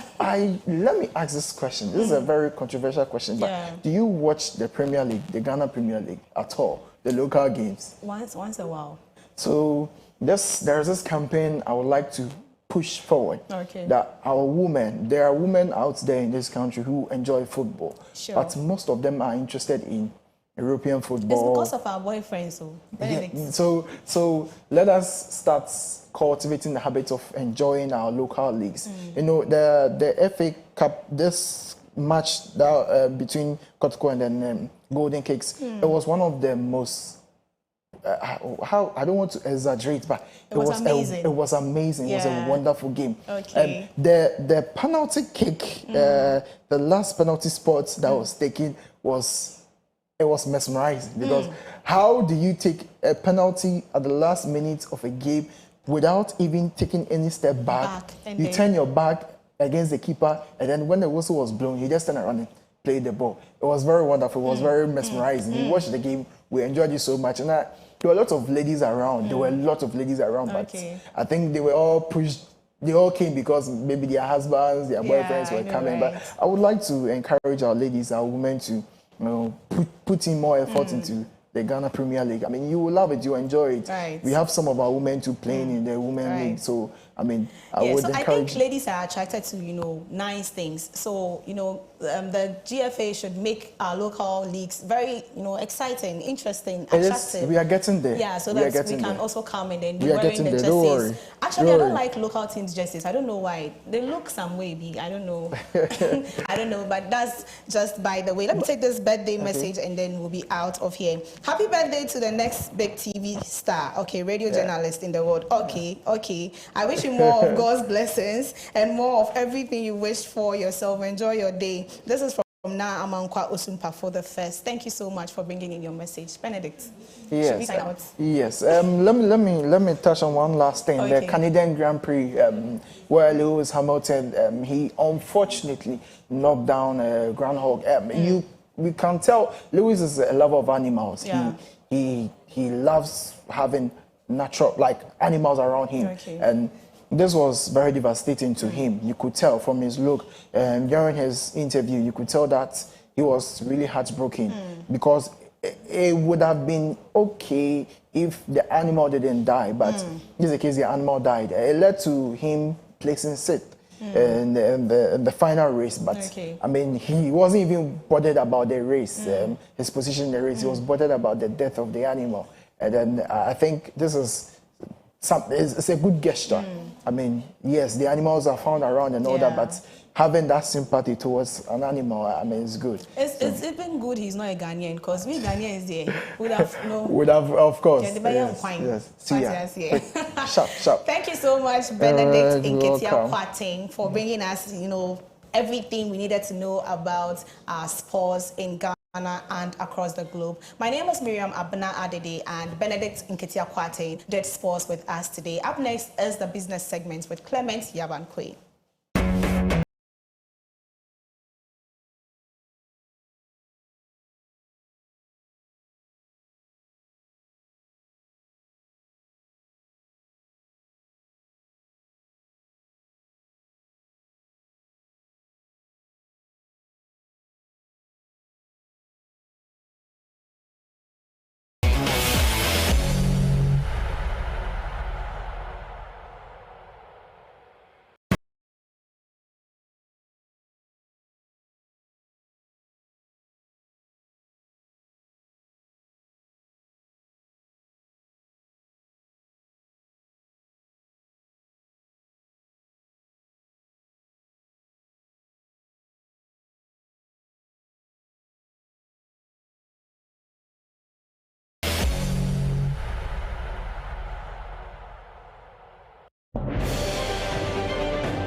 welcome to the Business Update segment. I am Clement Yabankwe. On to today's story, the Bank of Ghana's latest Treasury bill auction revealed a shortfall, with the government raising 7.19 billion against a target of 7.58 billion Ghana cedis, an undersubscription of 5.19% or 339 million Ghana cedis. In contrast to prior auctions where bids were accepted selectively, the government accepted nearly all bids this time, particularly for the shorter-term instruments. This likely reflects the need to meet substantial upcoming maturities. The full 6.02 billion Ghana cedis tendered for the 91-day bill was taken up, along with the entire 995 million Ghana cedis for the 182-day bill. For the 364-day bill, 173 million Ghana cedis was accepted out of 204 million Ghana cedis offered. Interest rate continued their downward trend across all tenors. The 91-day rate dipped by 9 basis points to 14.70%, and 182-day fell by 21 basis points to 15.25%, and the 364-day decreased by 6 basis points to 15.74%. For the next auction, the government is looking to raise 4 billion Ghana cedis.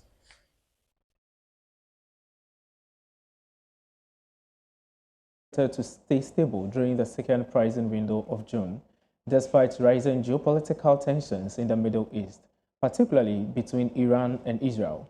The Chamber of Oil Marketing Companies stated that this development will not immediately affect local fuel prices. CEO Dr. Riverson Upon explained that there is a delay in how global market changes influence domestic pricing.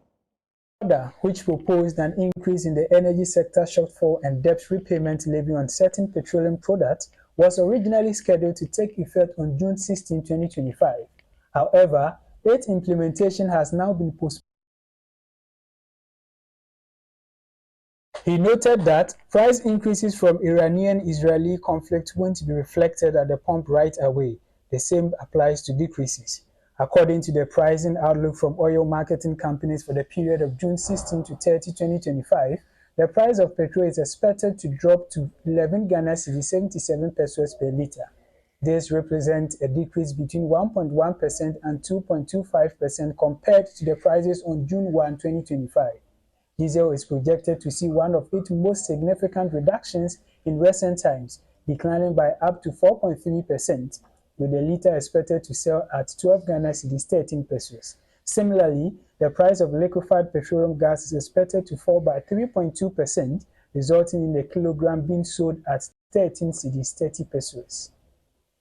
Now on the energy sector levy implementation, the Ghana Revenue Authority has delayed the implementation of Tariff Interpretation Order number 2025/004, which pertains to the Energy Sector Levies Amendment Act 2025, Act 1141.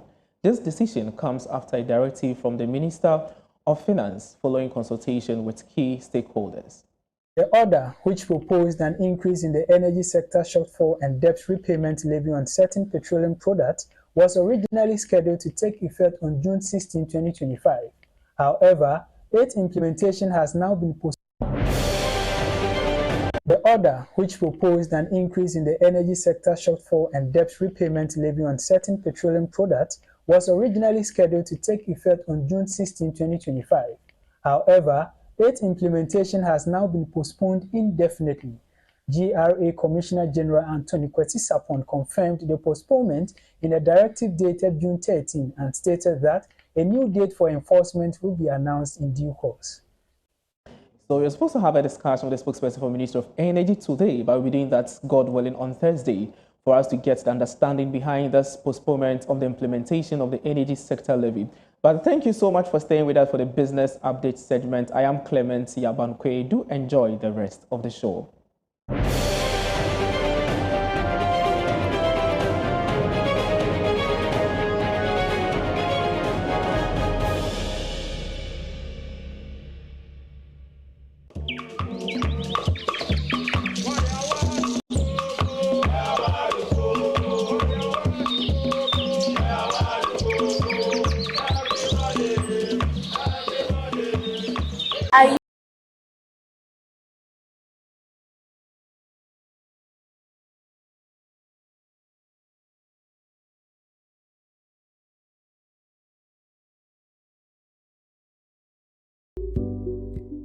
In a world where neutrality in the civil service is paramount, Ghana finds itself at a crossroad. CLOSAG says that a certain action should be taken, but government has to act on the basis of law. So we inquired as to what the premise for that demand is. They say if you wish to broadcast or otherwise manifest your political allegiance or run political office, step away from the services. This is Supreme Court talking. It's not CLOSAG speaking or Isaac Wampado speaking. This is the Supreme Court. The Supreme Court judgment on the landmark case of CLOSAG versus the Attorney General has set the stage for a profound transformation.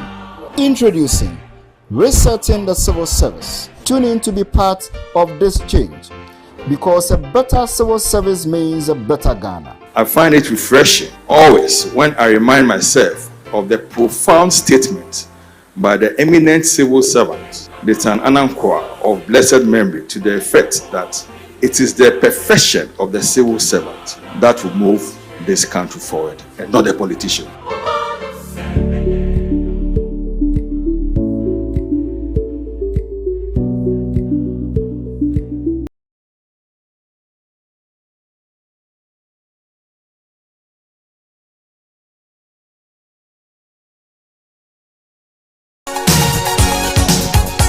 Hi music lovers, we are the CLOSAG Band. So get ready for an unforgettable music experience on our upcoming show, Happy Hour with the CLOSAG Band. We are bringing you a night filled with electrifying tunes, good vibes, and a whole lot of fun. Whether it's singing along, dancing, or just soaking in the atmosphere, we have something for everyone. Expect surprise performances, exclusive behind-the-scenes stories, and a chance to connect.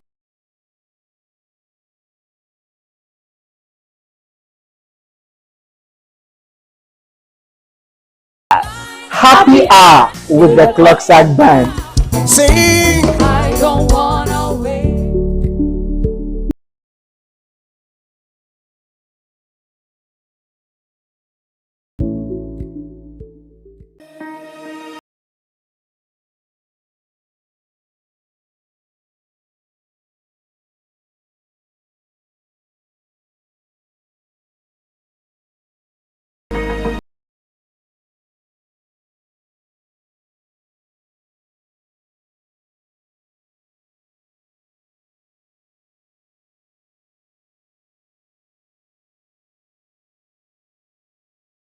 As the workforce undergoes continuous transformation, it is crucial to not only educate but also to actively engage all stakeholders in meaningful discussions on labor policies, workers' rights, and current labor trends. In responding to these pressing needs, Clock TV introduces Walatu Walasa, a dynamic and engaging program dedicated exclusively to exploring the multifold realms of labor issues. This innovative program aims to provide a robust platform for in-depth discussions surrounding employment relations, the rights of workers, the quest for industrial harmony, and evolving landscape of work. Walatu Walasa seeks to bring to bear the challenges and opportunities facing the labor force today, making a significant contribution to public discourse.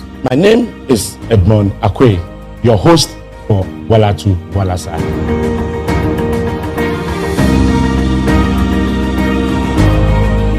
This is how we do. M-I-M-I, Divalish, aka, you know the name? Ghana music has really been putting, has really been doing great stuff. Whenever Mr. Drew is on stage, it's a blast.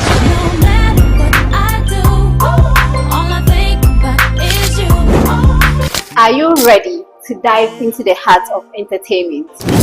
Let's start where we explore the latest trends in the entertainment industry.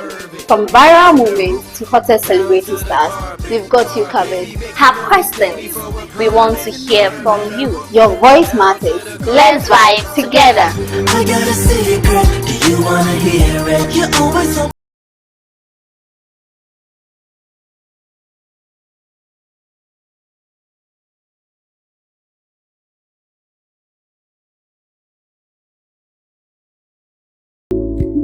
In In a world where neutrality in the civil service is paramount, Ghana finds itself at a crossroad. CLOSAG.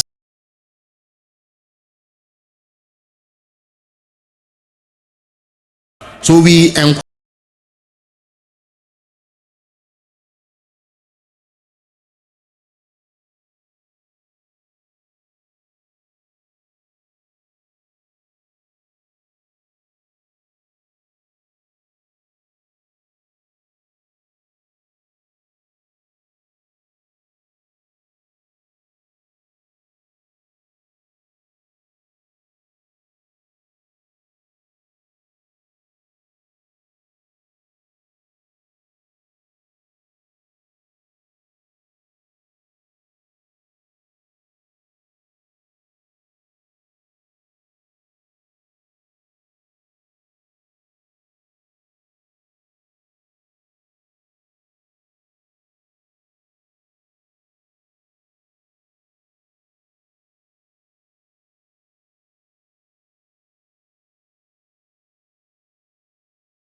A young person with a passion for public speaking. Do you want to make your voice heard and inspire others? Oh, worry no more. Your time is here. Join the YPS Challenge. It's a perfect opportunity for you to showcase your skills. Build your confidence.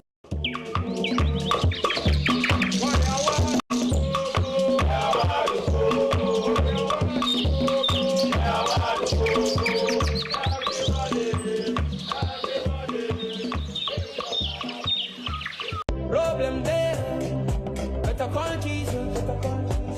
I'm only big man, not a ball on me.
You're welcome back to the Koko Digest Morning Show, and if you're just tuning in, we're about to have our main discussion. And today we're spending time with the FDA. We're going to be talking a little bit about the food challenges that we have in the country, food safety challenges, and the fraud that some of these vendors and, institutions associated with our food safety have also been involved with. And our guest today is in the person of Madame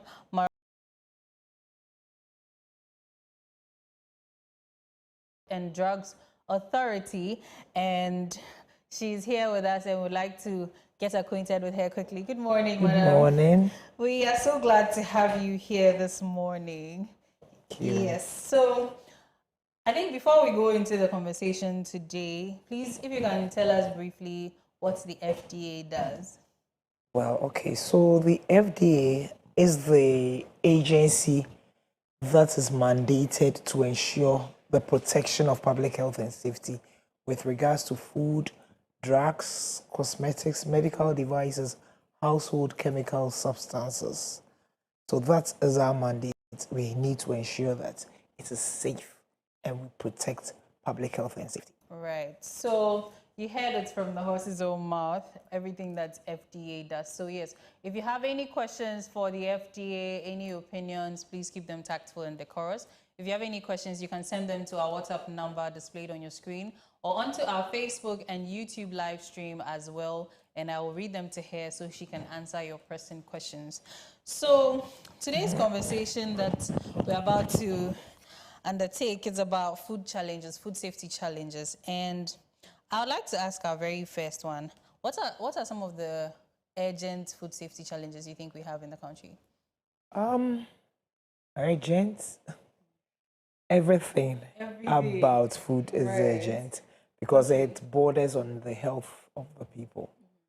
So almost everything is urgent, yes. Of course, having said that, we will do risk assessment. We actually do risk assessment to see to which one we have to put in mitigation measures quickly and which ones you put in risk assessment and then you can come up with which ones are more urgent. But everything basically is urgent because it borders on health.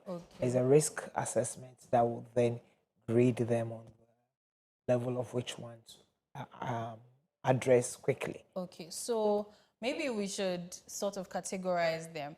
Now, there are situations where we have palm oil being dyed with Sudan 4 dye.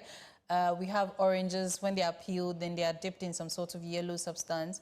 We have even, I think, red fish nowadays, they said it gets dyed to look richer. In situations like that, where these things are almost immediately consumed, wouldn't they be on the highest priority level? Okay, so deception of consumers or food fraud then comes in. So there is one thing, deceiving consumers or misleading consumers as to the nature of your products, which may not be the real products we're talking about or you are presenting. So that is an issue. Now, the other one that is more serious is the safety of the product. Okay. So you could dye the fish, as you say, with food grade color, food color. That could be okay. But at the end of the day, you're also deceiving the consumer who thinks that the redder the fish looks, the fresher it is. So that is a deception. That's one, you have flouted the law, and that is criminal. Okay. We destroyed them. We ensured that we did a lot of public education. Because for something like palm oil, what we realized was that because the consumers were demanding the red oil, they were compelled to do that for consumers. We also realized a lot of these things are consumer driven. If the consumer insists that I want it very red, or consumer comes and then your next door or your next seller has a redder one, then the consumer buys and leaves yours. Then you go like, why do I sit here and come here every morning? So let me do. So we got to the consumer, educated the consumer. That's gone are the days that we were using the little palm fruits, the ones grown at our backyards, the ones grown in the farms that were little, had little, the pulp comparatively was smaller. So when you press it, you don't get more oil. Now people are doing it commercially, and it's not just for a little market. So they need more pulp, the fruit, so that when they press, they are going to get more oil out of it. And also the technology has changed a bit, and so they are not getting it redder or as red as it used to be.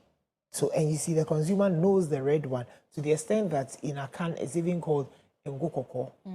So it is cocoa, it is red, but this is palm oil. These ones are more orange than red. So when you press, you don't get it that way. So we did a lot of consumer education, and for the people to stop doing that thing, adding it. So to a large extent, we kept it. Okay. I know sometimes one or two people who try to be naughty, but we always get them. So to a large extent, as it is, we have it controlled. Okay. So in other, situations, like even with red pepper powder, with the fish, with some of the fruits. And yes, fruits and vegetables that are forced to ripen faster than the natural way.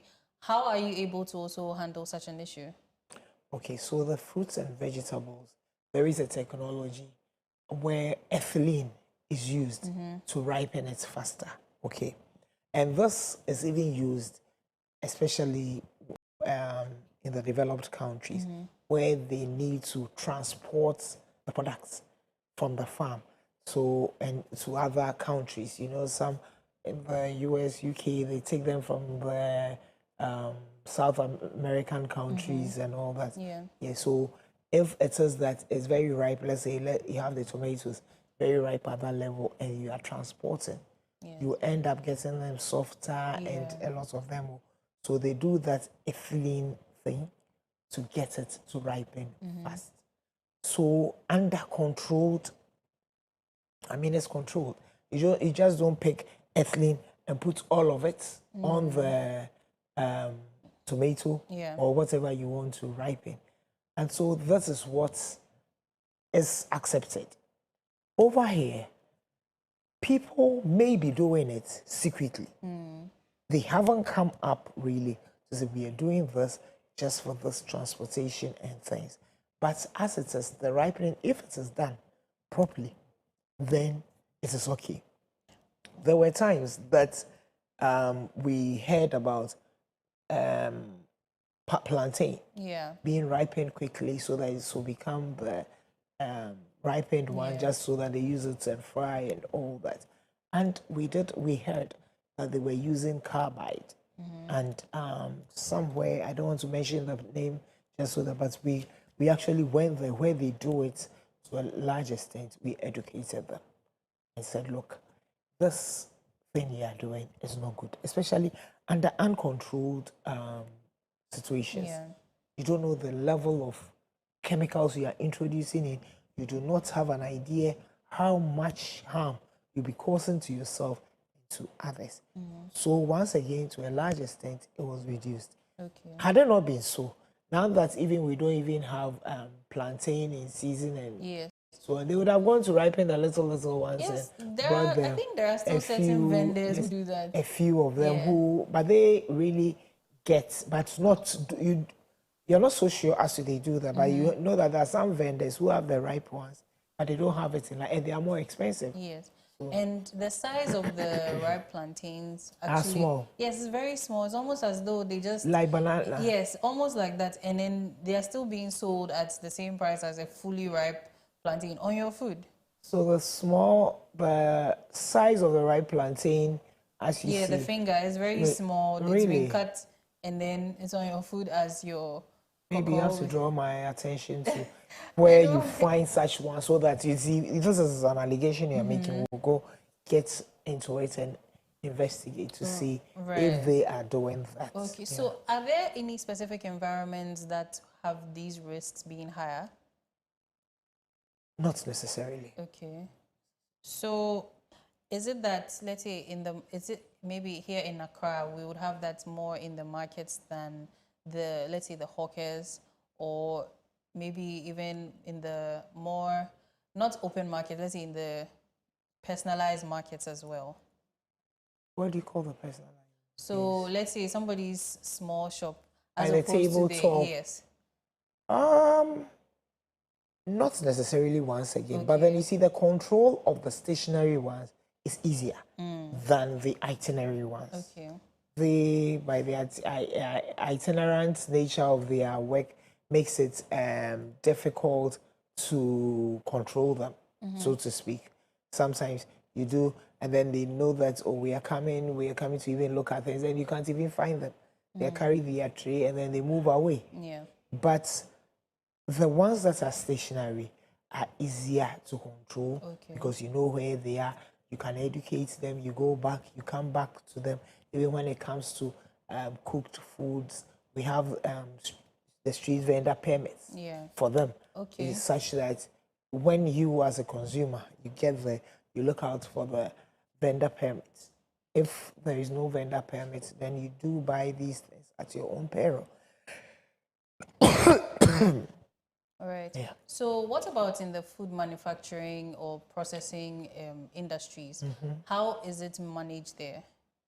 They are even better managed. They are better managed. They are better managed because then again, as an establishment, they are where they are. It's a stationary thing. Okay. You're not talking of itinerant nature of any work, very stationary and well developed.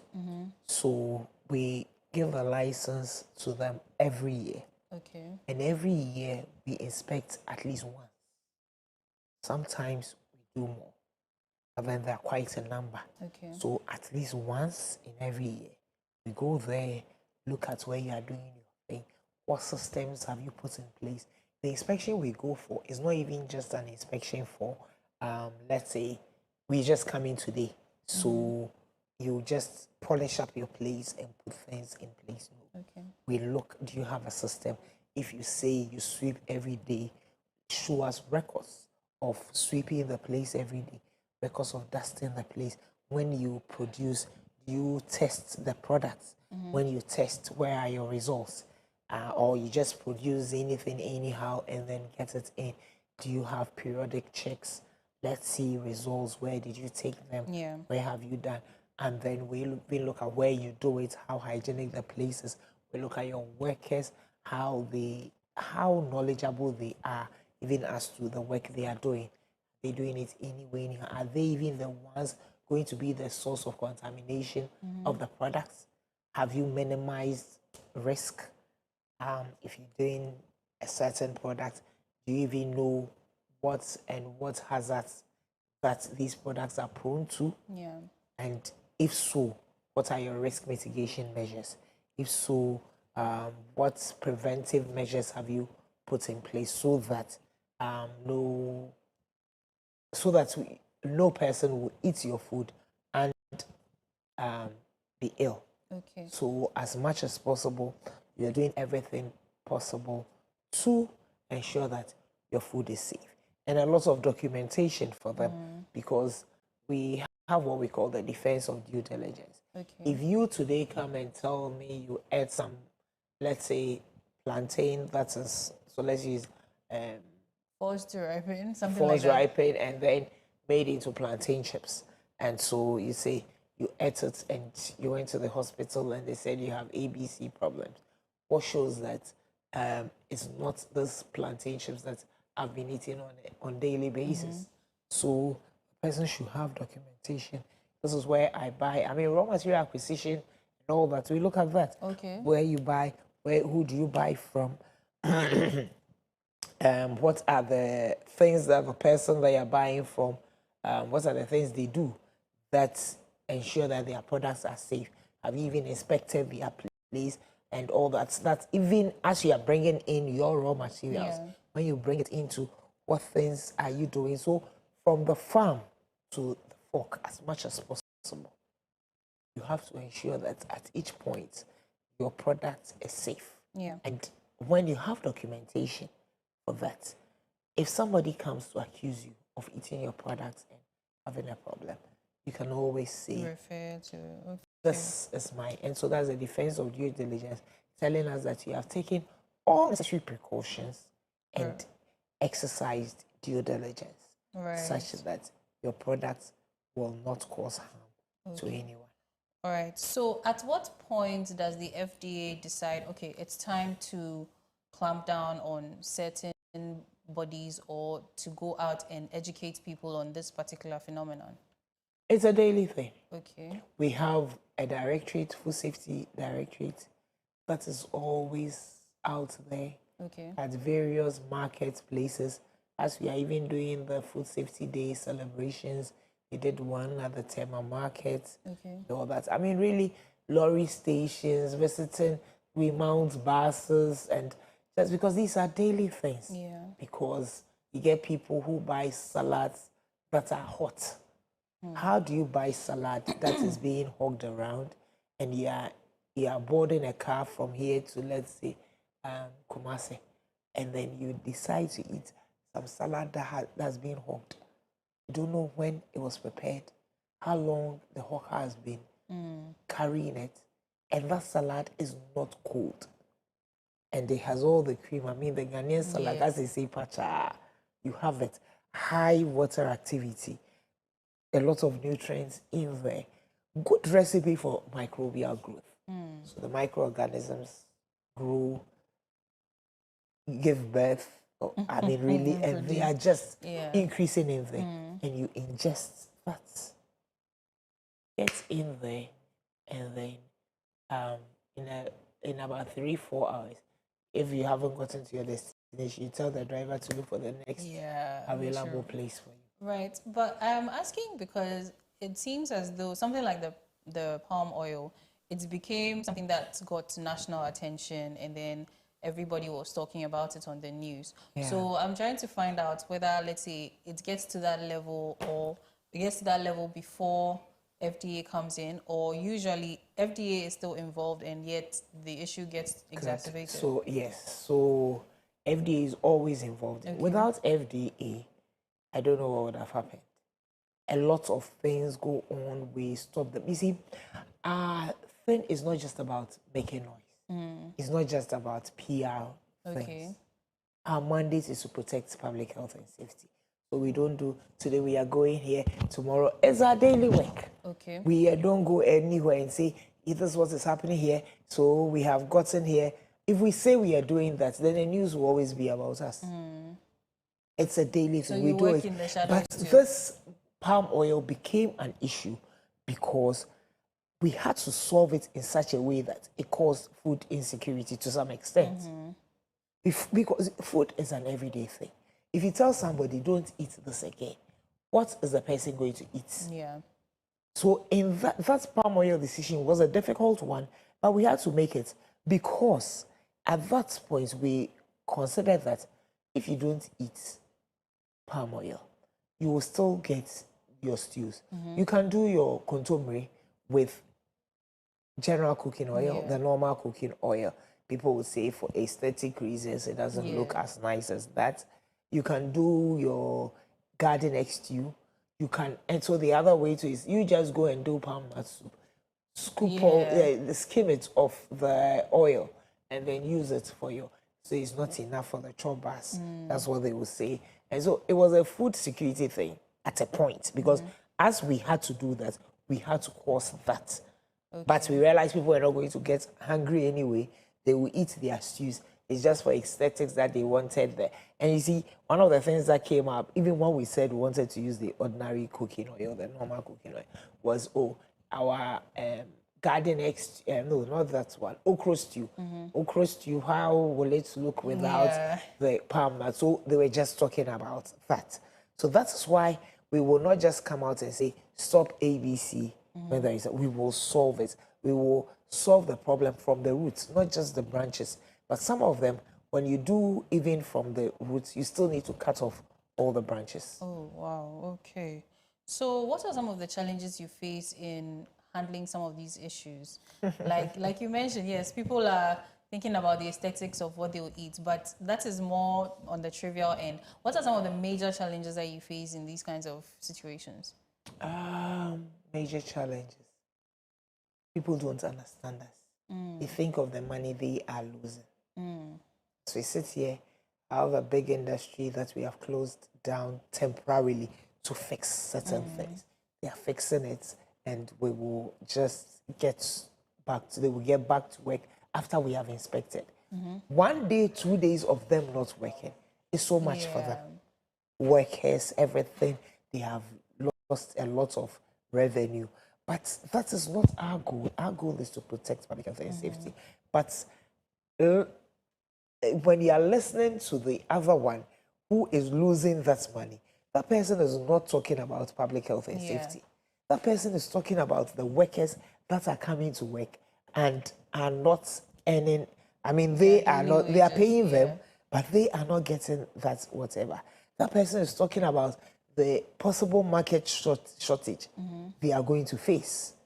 You see, so this is a big challenge. And you, as you sit there, you are a human being. You listen.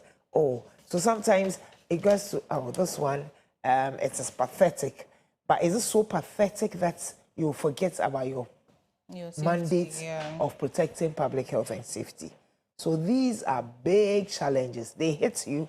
You realize one day capacity of the company is so big and they are losing millions, and you think because something didn't go well, you had a consumer. We get consumer complaints and we do the root cause analysis and we get you to fix that thing before you continue production. Yeah. And we don't come out and say, and that is truthfully, one big one is suspended now. And so they are working on it, they want it re-inspected and all that. So, but we are not coming on air to tell the whole world that. So this is what we do, and the challenges we face, these ones coming up, always calling, thinking, oh, why won't you open for us? Because they don't see from the angle you see from, and that's a big challenge. So does that also mean that there is a gap in the understanding, explaining to these people that aside the fact that they are losing some revenue, what they are doing is endangering the lives of people? They understand. They understand. They understand, but you see, life is such that people have different goals. Yeah. That is his goal. His goal is to churn out cartons and cartons of that product and get it sold. Marketing manager is to fill the trucks and get out there and see to it that it's been distributed and sold. Okay, and those are their KPIs. My KPI is how many people are protected. How are we preventing foodborne illnesses? So we are working from two different angles, and that is why that becomes a challenge to me. Okay. As we are working, and in as much as I'm protecting public health and safety, my goal is not to collapse business. So how do you come to the middle ground where everybody involved is satisfied? So we explain to them. Okay. We explain to them and tell them, you see, you are a consumer yourself. Today it is this product, and this is what we have seen, that there are certain things in, or there is a possibility of having certain things that will cause harm. I have children. You may have children. You may have nieces, nephews. You yourself may even go and consume that product. I mean, that product is not just for children. It's for everybody. And so, and with food, you cannot, okay, because I know this particular, or even all the products we regulate as FDA, it's not like you can say, I know this particular product is not good, so I will not take it. You end up going somewhere and then you take the product. Weekend, next year, I mean, you travel somewhere. That's the product they've given you. You are so thirsty. I came here, I mean, at a point, I was choking.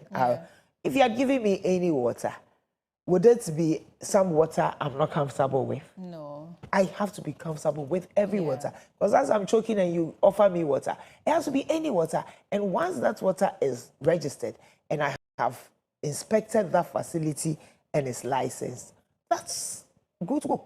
I mean, really, it has to be good to go. And it can happen to you too. So we don't even, so we explain to them, there is this, it's not a joke, it happened as a reality. Somebody who was doing some medicines did some that was not good. It didn't have the required active ingredients somewhere out of the country. And then he knew his product was not good. Something happened to him. And he had to be given infusions. He's the one who does it outside in another country. And then when he was almost unconscious, but then they just brought the infusion, and then just about when they were putting, no, I don't want this one. I don't want this one. Why? It's not good. So he knows it's not good. At that point, are you now going to tell so is it that they are going to arrest you or they are going to give you what they have? That is what the hospital has purchased. That's what they give to people. So he was given anyway. So you would taste a dose of your own medicine. Exactly. Yeah, right. And that is how our work is. You go to a party, let's say I go and inspect a sardine factory, tomato paste factory or something, and it's not really working well. They are not using the right ingredients, something is not going.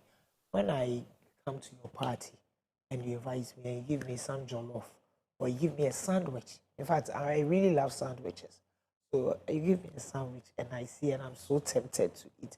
Am I going to ask you, which sardine did you use? Do you even know the kind of sardine? You may not, or your caterer did it for you. So it goes out there. So asking about how do we come to it? If you put yourself first, even myself as a consumer gets in the way of my work as a consumer, protecting myself and my family and my friends.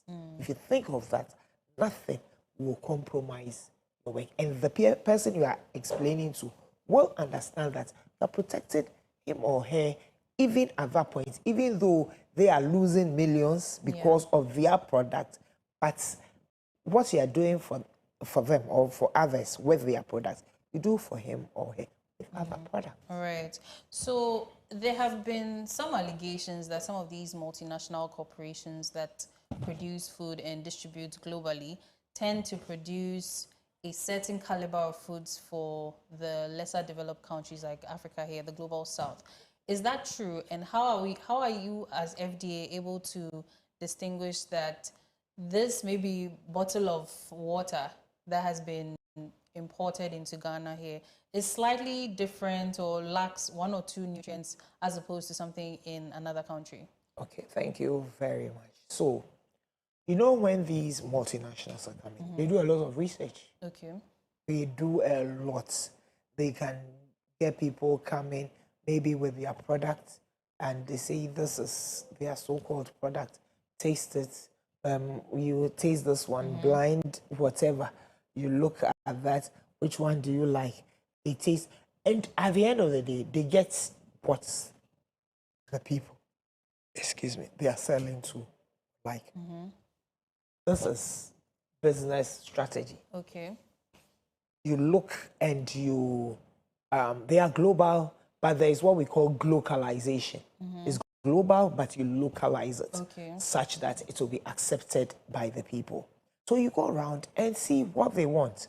So maybe if you take it to some other country, they like less sugar.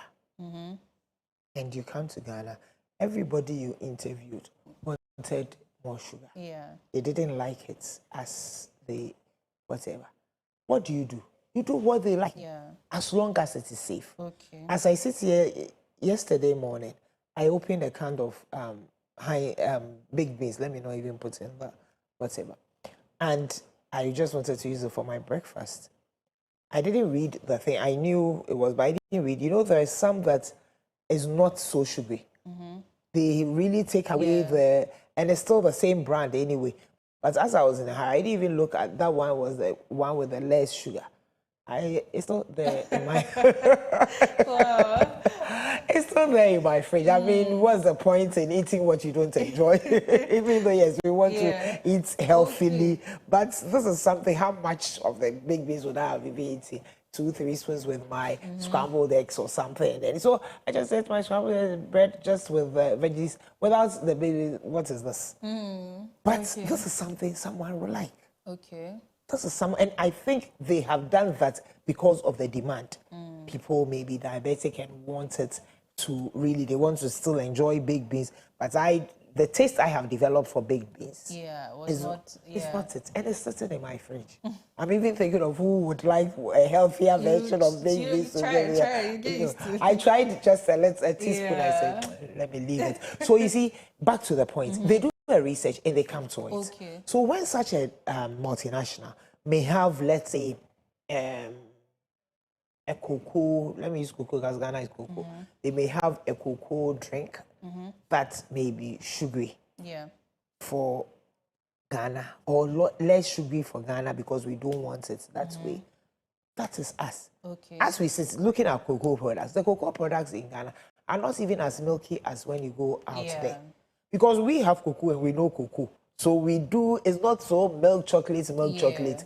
Out there, they have it, a lot of milk and very little of cocoa. But that is us. And so when they come and they give us, they do an interview or a research with the two of us, I'm sure we'll all take the one that's the cocoa has really gotten into it more than the milky ones, you see. So it's not about they having something more than whatever is the reason. But as long as and we have standards for products, Okay. so they meet the standards. When you meet the standard, you have met the standard. Okay. They meet the standard, but they may vary because of the taste buds somewhere. And I use myself as that's big beans. I don't think I'll have to do a research on whether it sells as much as the one that we do. Yeah. The one that my taste buds know, and then I was waiting for it in my salad. Right. Okay, so it is not maybe as though because we are the Inferior. poorer No, okay, not so necessarily. it is based on No. market surveys. Mostly. Okay. Based on okay. market surveys, yes. Okay. Mostly So based on. thank And you. one thing, even whether they even think inferior, they meet standards. Okay. There is no way we'll take something in that does not meet standard. Okay. You see, there is. So sometimes too, when people are even complaining, when people have been out there complaining, oh, those ones they are less sugary, whatever. We talk to them, yes, they are saying, so some too are more health conscious now. So give us that option. All right. So they have started, and hence my big beans, that's a certain MI. I'm sure we had to talk to them to give us that option. I don't even remember if we did that. They brought that option, it landed in my house. Right. Thank you so much. When we right after this break, we will talk more about the importation of some of these products. And if you have any questions, please do well to send them to our WhatsApp number displayed onto your screens or onto our YouTube and Facebook live stream. I will do well to read it out loud. And when the phone lines are opened, I will also alert you so you can call and ask any pressing questions. We'll be right back.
welcome back to the Koko Digest Morning Show. And if you're just tuning in, we're having our main discussion. We're spending some time with the FDA talking about how they regulate food fraud and deceptions and some of the things that happen. Yes, so if you have any question, any suggestions or opinions, you can also send them to our number displayed on your screen or onto our YouTube or Facebook live stream, and I will do well to read them. When the phone lines are opened, I will also alert you so that you can call and ask all your questions. So back to the importing conversation. So it seems that there are people who import food or canned food, mostly, yes, processed food, of a certain brand that maybe, for lack of a better explanation, are inferior. Then when they come here, they print some of these more popular or superior brands and then rebrand it. How do you manage people like that? Okay, so I remember we have had a case like that. And what happened was, you know, let's say when you go to a facility and say, I want a certain, let me use tomato paste or a drink. And I've built my brand. So let's say I've built my brand here as Lovely's tomato paste, okay. And then I also I take the products from a place where they do Koko Digest tomato paste. So that is what they do all the time. But I come and then I have advertised, or I am in Ghana, I've advertised a lot, done a lot of work about my product, the Lovely's product. And then my consignment was finished. I mean, whatever I had was finished. I needed a production, a quick production. They said, no, we are still doing some, we'll get it for you in 3 months. Meanwhile, the way it was, and I didn't want people to just go out. So I just said, okay, your Koko Digest, it is the same, it's the same thing, but you customize it for me. So you bring it, I'll just put my label, the Lovely's, around it so that I can sell it, just so that we can keep the market. Along the line, we caught them that there was that Koko Digest behind the Lovely's. Actually, somebody even saw it. He came on social media. We find them to the extent that it's really, it took the grace of God there for them to still survive. And I think they even went. Because you don't do that. You don't do it. We were angry with them, not even, and that's one of the things that doesn't have to do with the safety of the product. That Koko Digest one, Met Standard, did everything, was the same description as the Lovely's one that I had done. I had brought in, registered with the same description as per the product. Lab analysis, nothing changed. However, the label on there was before that. We got angry with the person because if you do this, how do we check fraud in the system? Yours may not be so fraudulent because it's your own product, it's the same thing, but you thought to meet, let me just bring it in and just wrap it around and go. It may be that simple for you. But if we go ahead and endorse that this is okay, then which one is not okay? So, you know, when you are doing some of these things, you do with standard operating procedures. That is what we do not want it. So that in one case, it's not like this one's own is okay. That is not really and truly. There was no food safety problem with that particular case. There was no real fraud, even as with regards to the product. No fraud because it was the same. However, you took somebody's package, which had your same product, and put yours on because you wanted to promote your name or keep up the name. So we even got them destroyed. These were products that if somebody had taken, nothing would have happened. But even if you say you are dashing out or you are keeping, and it will still be in circulation. And once it is in circulation and they see that FDA is looking on, someone else will do it without even knowing or understanding why that one is being. And so something like that, really to a large, I don't think has happened again. Be really punished. Right. So do you name and shame any culprits that you tend to catch in these kinds of things? Not all the time. Okay. Sometimes. Because when they find out that, oh, we have done something wrong, or this didn't go well, they understand and they comply. See, we will name and shame those that are recalcitrant. Okay. If you think you do not really understand what we are saying, you don't, because one of the things is that as soon as you do the naming and shaming, and that's the end of the company. People hear, and before they will recover, it will really take. But isn't that something that would rather put people in that same industry on their toes? Yes, to be able to comply? yes, it does. It does. So we do really to some, and but if we realize that you are recalcitrant, you are not repentant, you think So you can get away. Vendors or managers are the ones who are exposed. Very much so. Okay. Very much so. Because you need to know that this is it and you won't do it again. Sometimes some of these people to do it, most of the time, and what I've actually realized, well, a few of them will intentionally do it. Those who intentionally do it, some inadvertently cause the harm. Okay. And when it happens like that, you know the person because it wasn't intentional. But those who intentionally go for something they know is poison, something they know is bad, we will name it. All right. So what are some of the sanctions you put in place or you give to these people when maybe they've been recalcitrant? Let's say it's gotten to that point where, no, these people need to be punished. What are some of the things you do? The Public Health Act and the guidelines are clear on that. We have our Public Health Act at 851 of 2012, and we are supposed to even take them to court. That's prosecute them. Okay. And then they are fined penalty units, and penalty unit is equal to 12 cedis.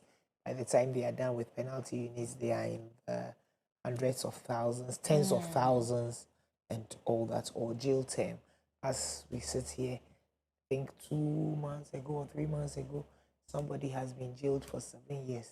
I mean, sometimes think of it, it's pathetic, but why would he do that? Something like that to affect a lot of human beings. So they do all that. And so we get them to court and they are jailed. And you see the court proceedings are long. It's kind of wastes our time, a lot of the time. You will get your officers going for court proceedings every day. Every other day they come, Madam, today is our court day, we are going. It takes a lot of time. So sometimes we do the administrative charges. And they are approved by law. Okay. 25,000, 50,000, 75,000. And are they able to pay? If you are not, you go to jail. Okay, okay. Yeah. So we have a video of somebody dyeing red fish. So maybe you can speak to that, how you regulate people on the open market. Because do people bring their red fish and tuna and salmon to FDA before they are able to sell? No, but hey, she's dipping it in the red fluid. Oh goodness. Is it? I don't think it's actually red fish though, is it? So then it may not be. So it may be some fish and she wants to sell it as red. As red fish. So how do you regulate people like this? Do you go around the market and inspect their food? So something like this. We are seeing because she's even doing it in the public, yeah. She could have done it in her room, you see, and then she brings it out. And this one is not coming to FDA for tests. It is something we go around to see, is it safe, is it okay? So some of these things, one of the things we do is to empower the consumer. Okay. If the consumer is so empowered to know that when the thing is dyed, the girls will not look the same. When you open, you will see that the girls are very red. Which natural, I mean, something like this, you can tell. Okay. You can tell, especially from the girls. Maybe the outside, you may be deceived. get to the gills and you see it's so red. Really, like seriously, what kind of blood is in it like there that? are some people who don't exactly inspect. No, what's the word? They don't interact with the raw material. Theirs is the let's say even. So the caterer. Yeah. So the mostly it's the people caterer. that cook. So the caterer too, we should look at it. Something like this she's doing and it's not coming for test. And if it was that it wasn't done and others, how do we see? So well, with these ones, we also do inspection of the markets. Okay. How the goods are displayed, whether hygienically. But then it is we in collaboration, a very big collaboration with the environmental health officers. Yes, I wanted to ask about the that. environmental health department is to a large extent responsible for things like these. They are responsible. They will ensure that this doesn't happen. They have people stationed in markets. So as this was happening, it should have even been picked up. See, so they actually do that to ensure that it doesn't happen. Okay, so in a situation where this woman was picked up, what are the processes she's going to go through as a means of punishment or education or something? Process as in getting administrative fine, going to the court from the FDA. The Public Health Act is clear. Okay. So she may be arraigned before court, or we'll just take the administrative fine, ask her not to do that again, and then ensure that, well, in fact, where she even got, we have to even get to the root cause. Yeah. Where did she get this from? Is it just, and you see the dyes somehow, if it is not food grade, then they are the ones used for batik and tie and dye. And how do we say those ones do not get onto the market? Because people do batik and tie and dye in their homes. So those ones too are very difficult for us. So aren't those also harmful, or those are? They are, if it is, we don't know the dye. Yeah. So the first thing we'll go and do is to get the dye. Okay. And see where is the problem coming from. I mean, where, if sometimes it may be a food grade dye. Then if it's a food grade, then our problem is not really the food safety issue. It's a deception. Because you take one fish that is not for food, that is not red fish, and let's say some other fish that looks brown, and you deceive. So deception of consumer, you mislead you and deceive the consumer, and you tell the consumer something that is false, and also you present a product that is not of the nature as so you're deceiving the consumer. It's a food fraud thing, and we will see to that. But if it is that it is non-food grade, then a big problem. Then a big problem. Okay. It's a bigger problem. So what about the vendors that, let's say, their wares are going bad and they are still determined to sell? So sometimes you go and buy yam, you cut into it, and the yam looks like chocolate cake, because the middle part is totally rotten. You cannot even get up to 50% of this yam as a viable meal. What happens to people like that? When you're buying, did you see it was like that? So sometimes maybe the yam is just looks okay. Yeah. Nothing is happening, but inside that there's an issue. And maybe the seller knows because it's been with them for a while. I was coming to that. How will the seller know? Because you bought it and you didn't know. So how will the seller know? But you know, with these sellers too, they know the period of time their wares have been with them. Maybe shelf life for these things, that okay, from this time to this time it's going to start going bad. So they are aware that this yam. Does the seller really know when it's even left where it was living and came? Okay, so they cannot really be implicated in that issue? You can't, because as long as you were buying and you did not see, you don't think the seller has special eyes. Then let me give a different example. Fish. Sometimes the smell of the fish is changed. Sometimes it's going bad. They are very much aware. The consumer usually is in a hurry, especially on the open market because of the sun. Beware. So the consumer has to beware. What about the vendor's responsibility? Buyer beware. Buyer beware. I was so happy you picked that, because as you just say, you to beware. You are taking that for yourself, your health. you have a responsibility to play as well.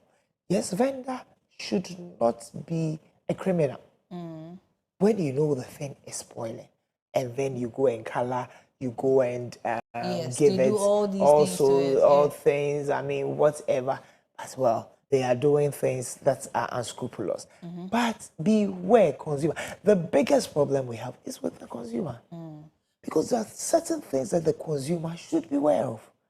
There are certain things that, but you see, the consumer is so interesting. When do you go and even enforce some of these things? And the consumer is in a hurry to buy that fish or that yam you're talking about. And I go and get in the way of the consumer will get angry with me because I'm getting in his or her way. There was a time there was somebody selling Koko around Makola in front of a public toilet.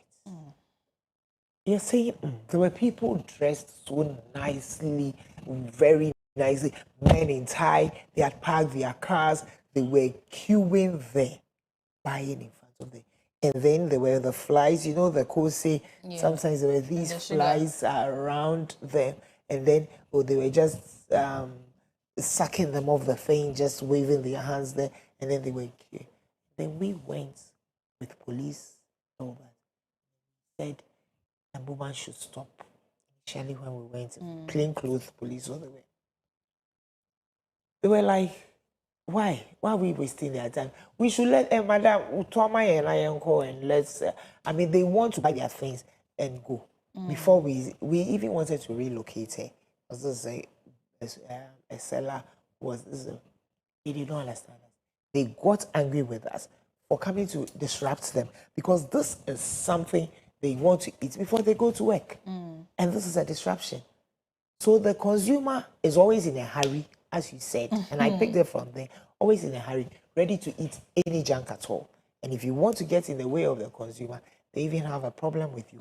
At the same time, when they go and have a problem, they come back to you. Yeah. And that's the general. Even I've seen policemen and stopping a car. There was a time I was driving and saw a car that was tilted. It was so loaded somewhere. I don't know how it had done, but I don't know if you've seen such a trotro before. Tilted, and people were sitting in. The policeman stopped the driver and said that people should get down and come and see the insults they held on the policeman because they wanted to get to their destination. And they're not thinking about their safety. Not at all. So, with these people, the people who sell these raw materials, the fish, the grains, and the rest, aside the environmental health officers, what else are you able to do to make sure that these people are bringing us correct food to eat in the country? Because I think I've seen a video where I think the sack of the grains, there were stones in it to make it, I don't know, I think to make it heavier or so. In situations like this, how does the FDA come in? Sack of the grains? Yeah, filled with stones. I think to make it look as though it's more than it is. Wow. That's another fraud thing. Very fraudulent. Wow. I don't even.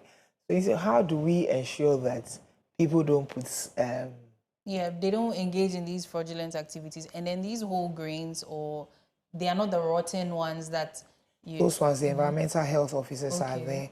They are doing their inspections all the time. They are stationed there. They see to it that these things are done well to a very large extent. But then, as you know, there are issues. I mean, 24/7, yes, they are stationed there, but the consumer has to help us. Okay. You, the consumer, buying the thing. You have heard so much of aflatoxin. You are buying something, a grain or some maize, and then you see that there are holes in, is rotten, there are black things in, and you are okay, and you are going to buy because you are going to use it for kinky. I mean, really, it is bad, but they do the inspections, and also it gets back to public education. How are you even storing your maize, even from harvesting, such that it doesn't even get to that stage? Because these are all fungal growth, aspergillus flavus. I mean, like when you put bread somewhere, you forget about it somewhere for days, and then you go and find the bread somewhere in some corner or a child's school bag or something like that. You see the black things that come on. That's the same thing but when it's on the bread, it's so nasty. But when it's on maize, they think it's okay. It's the same. And besides, its toxin is such that when you heat it to whichever level, it does not go away. Wow. And that's the aflatoxin that some time ago we saw Kinky causes cancer. Yeah. You saw that headline so like many years ago. Yes, aflatoxin in it, and the fact that aflatoxin is carcinogenic. Okay. And so when you take it, and so when the kinky people are doing, and if you're doing it in your home and you have these greens and those floats on top, you have to take them off. I remember and that then from school. And then the down ones are those that the viable those that are selling. Yeah. I think they find it too difficult because of the quantity. That's what they. But then you need to discard them. So they end up sometimes adding that, and they use it for the kinky. And this toxin, no matter how much you heat it, will still be there. Okay. And that is aflatoxin. So really with that, but with the stones in, I've been thinking, is it that the stones come with it from the farms or in the market they pack? Yes, and they put pack and put it because in the on the market. video I saw it was Isn't it? like an actual block to make the sack. When you weigh it, it seems as though I think it's not a Ghanaian video though. I think it's another because country. the packaging of the or putting them in sacks or the bagging of the greens are not done at the market places. Yes, this was around the truck or something. So I think it had been apprehended, and then they cut through and they took out these big stones. That it's also a fraudulent act. But maybe those are done at farm. So I thought it's good you're drawing, but that's so bad. Yeah, but what about I experienced this scenario where we were buying fruits, and we mentioned that it was expensive, and the vendor didn't mind. She said, "Oh, even if it goes bad, the Sobolo seller will come." I think it was pineapple. Said the Sobolo seller will come for it. So I want to ask, what about people who deliberately go in for foods or raw materials that are going bad? Because we even hear sometimes that these food vendors, the people that actually, the caterers, they go in for the cheaper ones, like the tomatoes that are almost going bad. And there was a time we heard that when the tomato has something white coming at the top, it is very dangerous to consume. So people in certain markets are waiting for these foods to start getting to that perishable level to sell it for cheap. What happens to those people, that supply chain? A lot of public education goes in there. And when we see, in fact, there were times we got apprehended people. And when we saw them, we said, "Why are you selling rotten tomatoes?" "Oh, and pepper. Come for it." Ginger, they go for garlic, onions. all those ones. They go and then they take them to the mill, and then we have told them it is bad. It is bad. At the end of the day, you yourself, you eat some. But you see, they think that, well, even if it's rotten and we cook, it will be okay. If it's rotten, do you know the microorganisms that have gotten in there? Do you know the toxins they have brought in there? And we do a lot of public education and then a lot of inspection to, the environmental health department does a lot of inspections too at the various marketplaces, such that these ones shouldn't be there. But people can, if people don't understand why they are doing certain things, they can always outsmart you. They can always put it under their table. When the so-called watching Rabbi gets there, "Oh, good morning, good how can this or her?" Then, or even when she's coming to work, it will be under there. So something like this, you may not find out. So it's just an arrangement between the two of them. Yes. That's at 10 o'clock. Remember, then they will arrange and then they will come and they will pick it up and go. So if the person understands that as you are doing the special arrangements for them, the day you go and eat some wache somewhere, are you going to eat that wache stew? The day you just feel like you need wache to eat, that's what you are going to eat. Is it good for you? Ask yourself. And that's wache seller too. Are you going to taste that stew? if your children are hungry and you have to give them, or you find yourself somewhere. So people have to understand the consequences of their own actions. That's with food and all the things that FDA regulates, drugs, medical devices, household chemical substances, cosmetics, all of these things. We find ourselves using them at one point or the other somewhere. So is that what you would want? So we ask them and we let them even understand to that. You see, you may think, oh, it's a raw material. After going through the processes, everything will be okay. One analogy we use for even when the microbes are dead, even if they are microbes that are thermolabile, that is to say, they are not heat stable, so the heat will kill them and all that. When you have white dress, and it's a stained, normally, I mean, today you wear it, you go, you put it there, you go and wash it. As against when you go and lie in a mud, or you get some mud splashing, or get it, whatever. The time you will use in getting that one that is slightly stained, and the time you will use for the muddy one will be different. Yeah. The amount of soap you will use will be different. Okay. All of the energy you put in. But ask, what is it about the cooking of these things? It's what is water-based most of the time. So the temperature will be whatever temperature. If it's 100 degrees, a little bit reduced, or if you have put in oil and it has its high temperature, that temperature that you use for the muddy one, so to speak, if we're using detergents, the one that you use for the very bad, it will take more. And the time will still be the same, because once it gets there and it's boiling and whatever, it's still. So what it tells you is that not all the microorganisms will die. Even in a system where we have microorganisms dying we're using the technology ones, not even the generative ones we are talking about. 99.9% of the microorganisms die. So if you have 100 microorganisms and you are killing 90%, how many are left? 10. Yeah. If you have 1,000, how many? 100. If you have 10,000, 1,000. So don't go for the bad ones, because all of the microorganisms will still. Yeah, they will not die. Okay, we have a caller on the line. Hello, good morning, JJ. Good morning, my dear. Could you please speak up a little? Okay. And Mr. Sam, it's a magic account. Program, you know, Rabano, Wakasa Kamapa, Mamaniaji. Na Ghana, Sabio, it's a unique fee, because you meet here.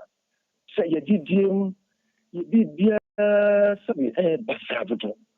I have Basa, and see, Rabano education, no man, Yanfa, never boy, but you are really adult. They are met my one, and Casa de Bray. Now, almost short, because you have to begin from somewhere. See, Jared Sukasa, Colorado, yeah, Benya, Fidjani at all. Gota, no big Janis or not. Gota, young catastrophe. We have a long way, but you have a long way, and the vampire said, it has to begin from a day. And she make a celebrate. Any program, I think it's a very educated program. We'll be answering to Thank you so much for your contribution. In summary, he's saying that we have too many diseases and our food systems are also really bad. So we should listen to Madam Lovelace's advice here. It's very, very important. So let me read a few questions and comments here. So HM Joe says, so how do they test or inspect all these ones when they go on the market to know it's been mixed or has been adulterated? How do we test? Yes, we see. I first spoke about risk assessment, risk profiling. We take a certain commodity at a particular point in time.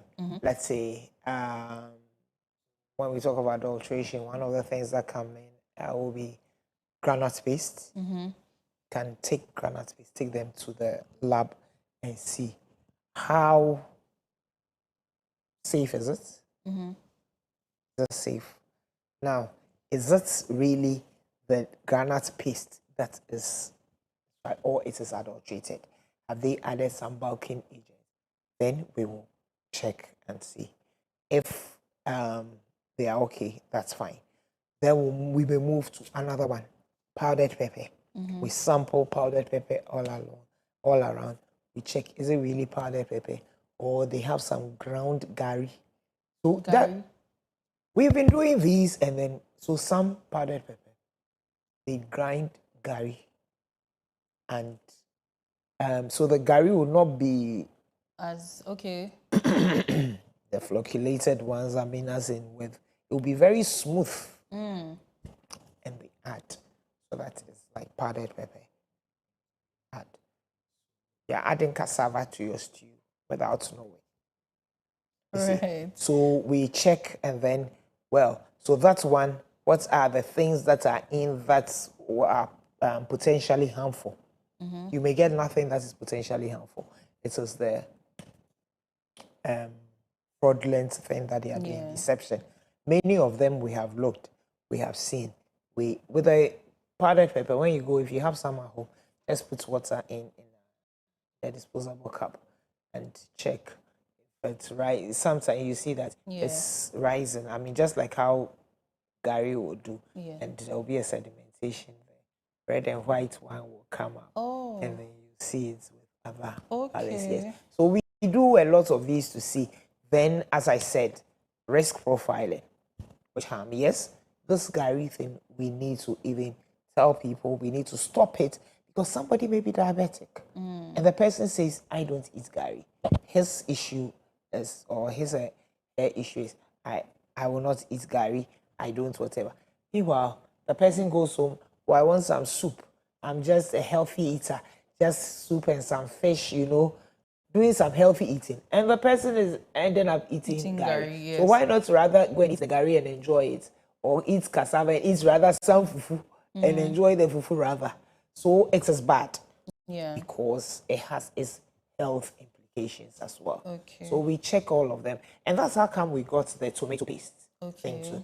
Tomato paste, they started by adding soy protein, some bulking agent. So because the caterers, once again, consumers. So in fact, most of the time, my problem is with consumers. Most of our problems we are having are consumers. Consumers, one person will bring tomato paste, another brings another. And that one, they will say, oh, where would the stew at? Oh, okay. See, so it has a bulking agent. So it makes the stew plenty. Okay. So it's not just the tomato. A tomato paste, by definition, or by its standard, should be just tomato and salt. That's all. And that is it. Nothing else. Along the line, unscrupulous people started adding some things. And that is what the caterer said they preferred. As I speak to you, I think just one or two brands of tomato paste are in the system. All the ones we have are called tomato mix. They are not called tomato paste. Because we then had to start a standard, which industry said we had to do. And now the standard that we have has said that they are all tomato mix. Which have soy, proteins, and color, and all approved colors. And so it's not the tomato paste we knew. No. Okay. We have another caller on the line. Hello. Hello. Hello. Hello, good morning. Thank you for calling the Koko Digest Morning Show. Your name and where you're calling from, please. Good morning. Good morning. Could you please speak up a little? Yeah. Okay. Please speak up a bit.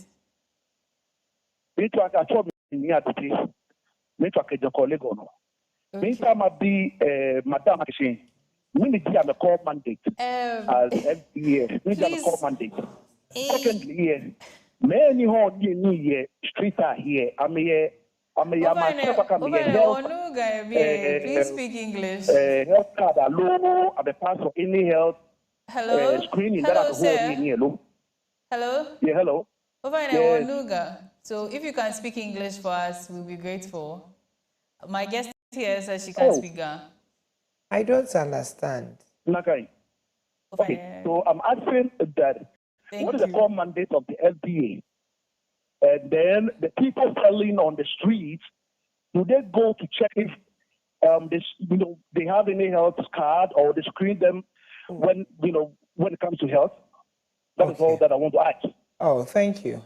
Thank you very much. And okay, so yes, we do screen. Actually, the AME or the Metropolitan Assemblies in Accra is the AME, but all over the Metropolitan and District Assemblies test them and give them food handlers test reports or a medical certificate. They give them a medical certificate. So that medical certificate is what they use. So the Koko seller and everything. And apart from that, we FDA, we give them a vendor's certificate, a hygiene permit, a food vendor's permit. So we give that. So if you're going to buy any, look for the vendor's permit.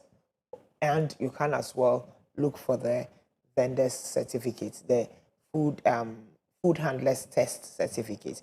They all have been tested. Okay. That test is done, I think, once a year or twice a year, every 6 months or once a year. So does that mean all the hawkers around also have something like that? Every single hawker? Yes. Wow, okay, that's a lot. Okay, so we have a comment here. Ira Ika Loretta says, hello, you're doing a great job, thank you. And then we also have another question. Okay, no, we have a comment, then a question. So this one says, Ghana's FDA plays a vital role in ensuring food and drug safety, protecting public health, and promoting consumer confidence. And this says, kudos, Koko Digest. This is Claire from Paul in Takrady.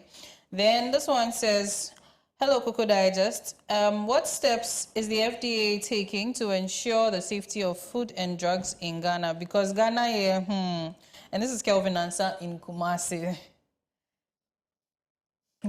What steps are we taking? Every step possible. We ensure that your food is safe, your drugs, your medical devices, your cosmetics, everything. And you see, let me just tell you a typical day of yourself and how FDA is related to you. You get up in the morning and what do? After you pray, you go and wash your face and with soap. That is regulated by the FDA. If by the grace of God you finish and your face is not peeling, it means FDA is doing a good job. Afterwards, you brush your teeth. So if you brush your teeth and your teeth are not coming off and you're not getting bleeding gums, FDA is doing a good job. If you finish that and then you go and eat and you are not having a running tummy, FDA is doing a good job. Okay. You finish bathing with your soap and then you put cream on yourself and your skin is not peeling off, FDA is doing a good job. Right. And this is just in the morning. We haven't gone to the afternoon where you are eating. If you take any medicines, any food supplements that you take in, all of those things, a typical day of you get through it from morning till evening, and you are not getting all these things around your body everywhere. Your hair is not coming off because we are not looking after we are not regulating the pomade industry and all that. Well, that means we are doing a good job. So these are steps we take to get you where you are, that you can. Okay, so we have another caller on the line. Hello, Joshua. Oh, we've lost our caller. Okay, so there's another question here. Does FDA have branches or stations at vantage points around marketplaces? Because I'm wondering how they are able to do their daily checks on all these marketplaces. You see, the law mandates us, that's the Public Health Act 851, mandates us to work with the district assemblies. And they are in the marketplaces all the time. They are stationed there. So district assemblies are there. They have environmental health officers, and they are there all the time. All right. So this question even is linked to a question I wanted to ask. I think one of our previous guests, I think maybe the AMA, she mentioned that every marketplace has people that are like the market heads. So if you have, let's say, cosmetics. Okay, we have another caller on the line, so I'll put a pin in my question. Hello. Yes. Good morning. Thank you for calling the Koko Digest Morning Show. Your name and where you're calling from, please. My name is William from Adenta. Okay. Your question, please. I wanted to know if they have any number that we can call anytime we see such maybe bad thing going on in the market, at the workplace, anywhere. We wanted to know. And then also, if they have personnel who also go around to check if people are doing the right thing, we wanted to also know. Thank you. All right. Yes, we have. Let me start from the last one. We have personnel going out all the time to check people are doing the right thing. People get to work, and the first thing they do is sit in a bus. And we have places we go to. Let's use Accra because we're speaking from Accra. We have even zoned into various. We have put them into various zones. So this time, on such a day, let's say if there are 22 working days, the day one, we go to this place. We see to it that all the marketplaces, the supermarkets, everywhere around, the people are not selling expired products. Products being sold are registered. And even when they are properly labeled. We don't have smuggled food in there and all of that. So we do that on a daily basis. We have a team known as the enforcement team. They are out there just for enforcement.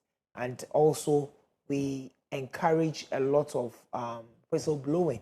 You give us, somebody who is doing something where then quickly we get in and save the situation. So he also asked if you have a number that people can yes, call. Yes. So let me. So top of my head, I have the 0302 0302 233 200. 200. Yes. So 0302 233 200. And then we have 0302 0302 235 100. 100. Yes. So and then now the mobile phones because these are 055 111 111 222 222 4 or 5. 4 or 5. Okay. Yes. So 055 111 222 4 5. It sounds good, isn't it? Yes. 055 111 222 and then 4 or 5. Okay. Then you can do Twitter, FDA Ghana. So on Twitter or X, we have at FDA Ghana. FDA Ghana. Dash. There's an underscore after the underscore. Ghana. Yes. Then Facebook, FDA Ghana. Okay. Then our website, www.fda.gov.gh. Okay. I don't know if I can send this to A4 and it can be shown on the screen. The NCR will cover that. So I'll take it again for our viewers. So the numbers to call for you to do some whistleblowing to the FDA, we have 0302 0302 233 200, 0302 233 200. Then we have 0302 235 100, 0302 235 100. Then the mobile number is 055 111 222 then 4, or 055 111 222 then 5. So these are the numbers, and on the X we have at FDA Ghana _ So that's the dash that's on the down one, that's the underscore. Then on Facebook it's FDA Ghana. Then the website is www.fda.gov.gh. So you can contact them. Now we have another caller on the line as well. Hello? Hello. Good morning. Good morning. Thank you for calling the Koko Digest Morning Show. Your name and where you're calling from, please. My name is Joyce Obeno. All right. What's your question? Hello. Please. Hello. Hello? I like Koko very much. I like Koko. Every Alright. morning I take Koko as my breakfast. Every morning. And I can add granules and I can add granules of bread to it every morning when I eat. So Koko is a very good food to take. And could you please speak up a little? Oh, it seems we've lost our caller. We hope you call again so you get your question through. Now, yes, I was asking that in the markets, apparently every commodity vendor, they seem to have a head. So let's say all tomato Market queen. Yes, all tomato sellers have their head. So does the FDA liaise with them? Very much so. That's why I use the term market queens. Okay. So we do that. We liaise with them. We have, because they really respect their market queens. And when I told you about the public education, we even do the consumer, the education we do for them. You have to go through the market queen. If you don't, then you will not be able to get anything done. So we liaise with them. Okay.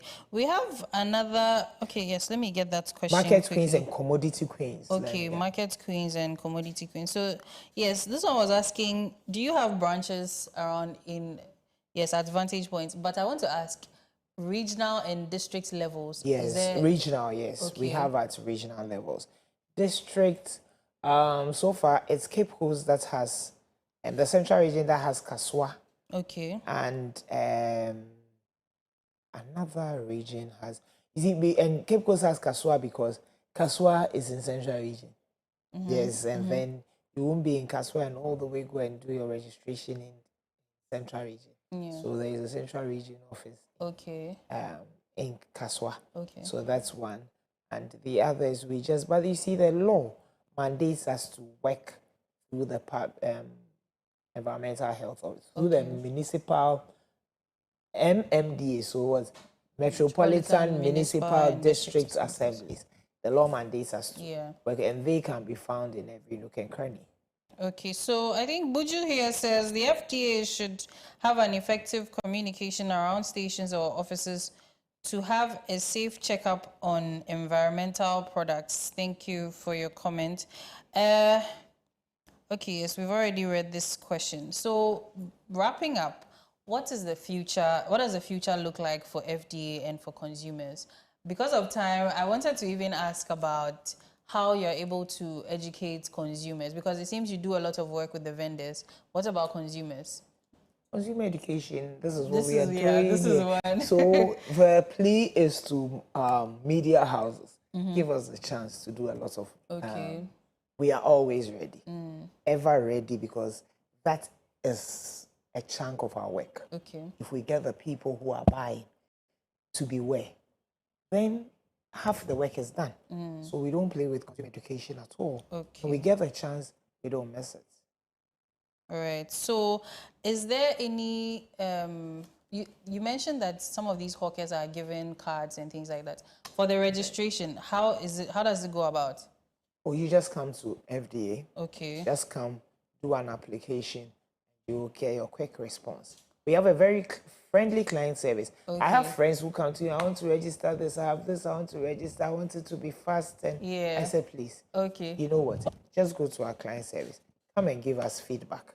They go through the client service and they find out that it's okay. Right. So we have another caller on the line, then we wrap up quickly. Hello? Hello. Yes. Thank you for calling the Koko Digest Morning Show. Your name and where you're calling from, please. Okay, the name is Godfred, and I'm calling from the ministries. Okay. So, I think over the weekend, I came across a video of a woman dipping. I think she's a vendor. So in the video, she was dipping red fish in a red liquid before, putting it out there for people to purchase. So I want to know if the FDA is able to monitor all of these things.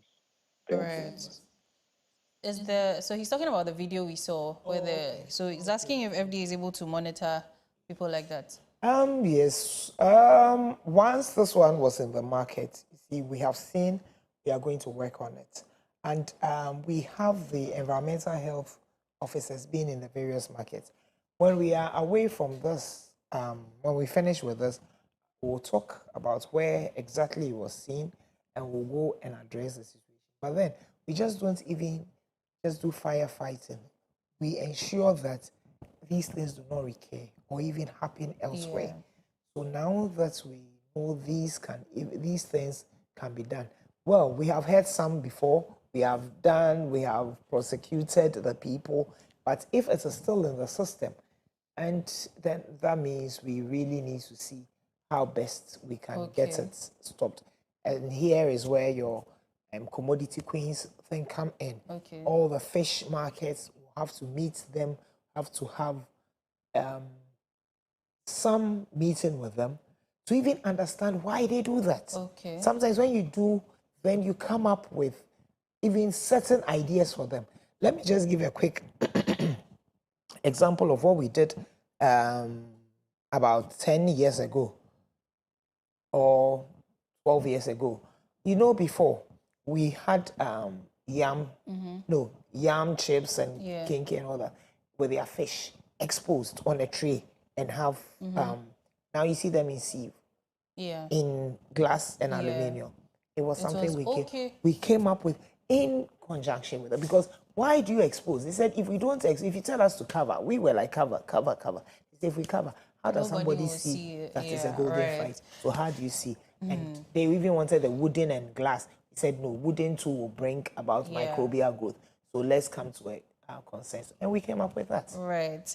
This has been a very educative conversation, and I'd like to take your closing remarks before we end the show.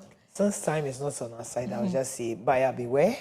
Buyer beware. And food safety is a collective responsibility, especially when we are celebrating the World Food Safety Day. It's in the month of June. Okay. Right. Thank you so much.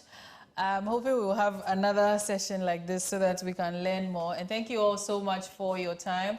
We hope to see you on Thursday morning, bright and early. Happy birthday, Miriam. Abna Dede once again. Have an amazing day. Have an amazing day as well.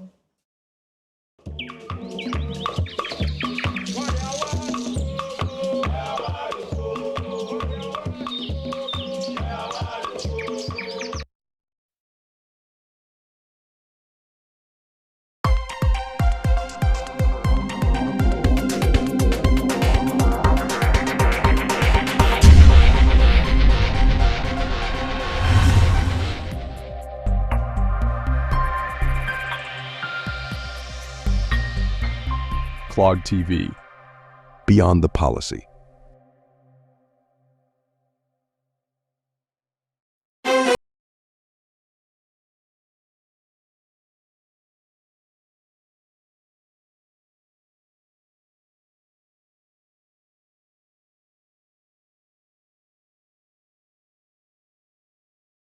Good day to you, and thanks for joining us on Express Updates. I am Honorable Beverly Jabia. And now to our news headlines. Clocksack orders birth and death registry staff to stay home over leadership crisis. And on our next story, Ghana introduces mandatory military training for national service personnel starting August 2025.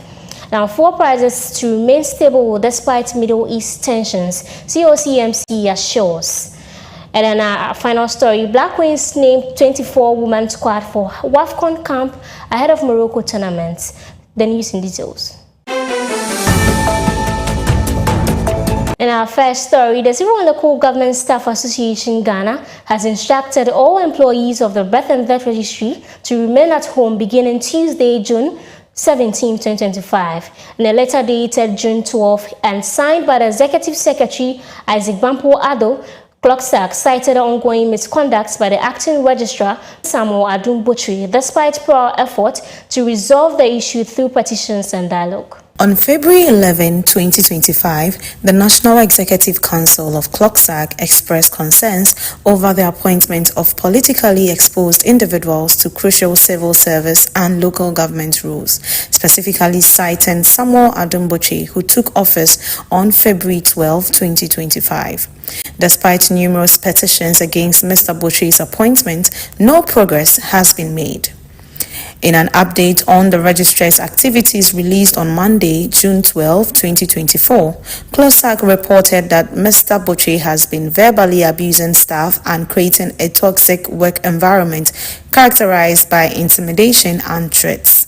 Consequently, Clocksack has urged all its members at the birth and death registry to remain at home until a safe and supportive work environment is guaranteed. The work environment is not conducive, it's not safe for our members to work there.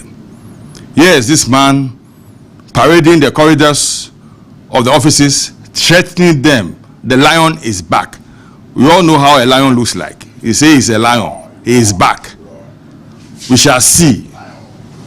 Victimizing people, personalizing people. They must be where they belong to.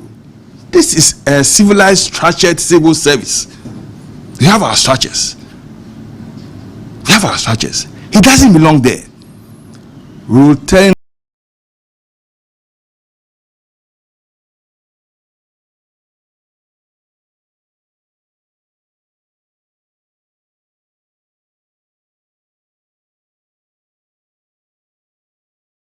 person, all our executives were there. That was the promise that was given to us. You call off. Eventually we'll get him out. He's still there and he's not threatening everybody. He doesn't qualify to be there. He's got no locus. Have you considered the impact on the safety of our members? Where you go to work, you are verbally insulted. You are being asked to wear white shirt and trousers. Are we in kindergarten? This is a civil service institution, and you come there and ask them to wear white shirt and black trousers. Which school is that? Please, we cannot be pushed around.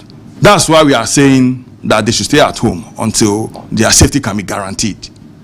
For now, their safety cannot be guaranteed. They should stay at home. Meanwhile, the Civil and Local Government Staff Association of Ghana has expressed frustration after 3 meetings with the government failed to resolve the implementation of a new salary structure.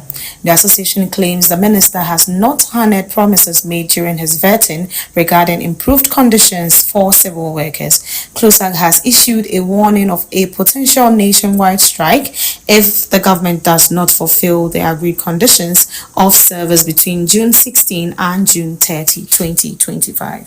We are not creating problems. It's our pockets. And this will tell us that the Ministry of Employment should get their act together. If they get their act together, I don't think we'll be in this, we'll be facing these problems. They must get their act together.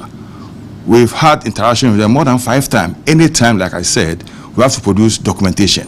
Documentation that they should be having. They are the institutional memory when it comes to labor. So all this documentation, they should be having it at their end. But you go, and what are you talking about? This, I see you, I've not seen it too. Okay, can you provide? We'll provide. 3 times. Still, the issue is not resolved. And this is an issue that when he was being vetted, the model minister was being vetted, this question was asked. And he said, oh, we're going to solve it. That was a promise he gave to Ghanaians. And let me repeat. We are not negotiating. We've already negotiated. We've already justified why we have to have our own salary structure. And that's our demand. Even if we say it's not in the budget, in the financial regulations, we have something we call supplementary budget. We always prepare supplementary budget. So that's a lame excuse. It must be implemented. Now is the time. We say in 2 weeks' time, we should see some motion. In our next story, National Service Authority's Deputy Director General Hussein Idonko, during a media interview, has reiterated the government's intention on its 1-month military training of national service personnel. According to Mr. Donko, the move is to instill discipline among the youth. Ghana is set to roll out a new military training program for national service personnel. Beginning August 3, 2025, The initiative, called the National Service Emergency Response Readiness Program, was announced by the Acting Director General of the National Service Authority, Felix Jemfi. The training is designed to instill discipline, patriotism, and emergency response skills among the youth, in line with President John Dramani Mahama's vision for youth empowerment and national development. Participants will undergo up to 2 months of basic military drills focused on emergency response, societal problem solving, and environmental protection. The Chamber of Oil Marketing Companies has projected that petroleum product prices will remain stable during the second pricing window of June 2025. Speaking to the media, COCMC CEO Dr. Riverson Opon said the recent spike in global fuel prices due to tensions between Iran and Israel is unlikely to affect local pump prices immediately. He explained that Ghana's fuel pricing system does not instantly reflect international changes, as current sales are based on old stock. Dr. Opon added that unless the conflict drags on, fuel prices in Ghana should remain relatively stable for now. In our final story, head coach of Ghana's women's national team, Kim Lass, has announced a 24-player squad for campaigning ahead of 2025 Women's African Cup of Nations. Revealed by the Ghana Football Association on Monday, June 16, the squad includes only 4 locally based players: Kari Makati, Afi Amenyako, Comfort Yeboah, and Nancy Amo. Also making the list are Justin Bonsu, Louisa Enimwa, Chantel Loka, and Abigail Kofi Kim, all of whom were first given call-ups under Jockey Green. The Black Queens will camp outside Ghana to prepare for the tournament, which kicks off in Morocco on July 5. Ghana is grouped alongside defending champions South Africa, Mali, and Tanzania, with the final scheduled for July 26. And this is all we have for you on Express Updates. I am Honorable Beverly Jabia.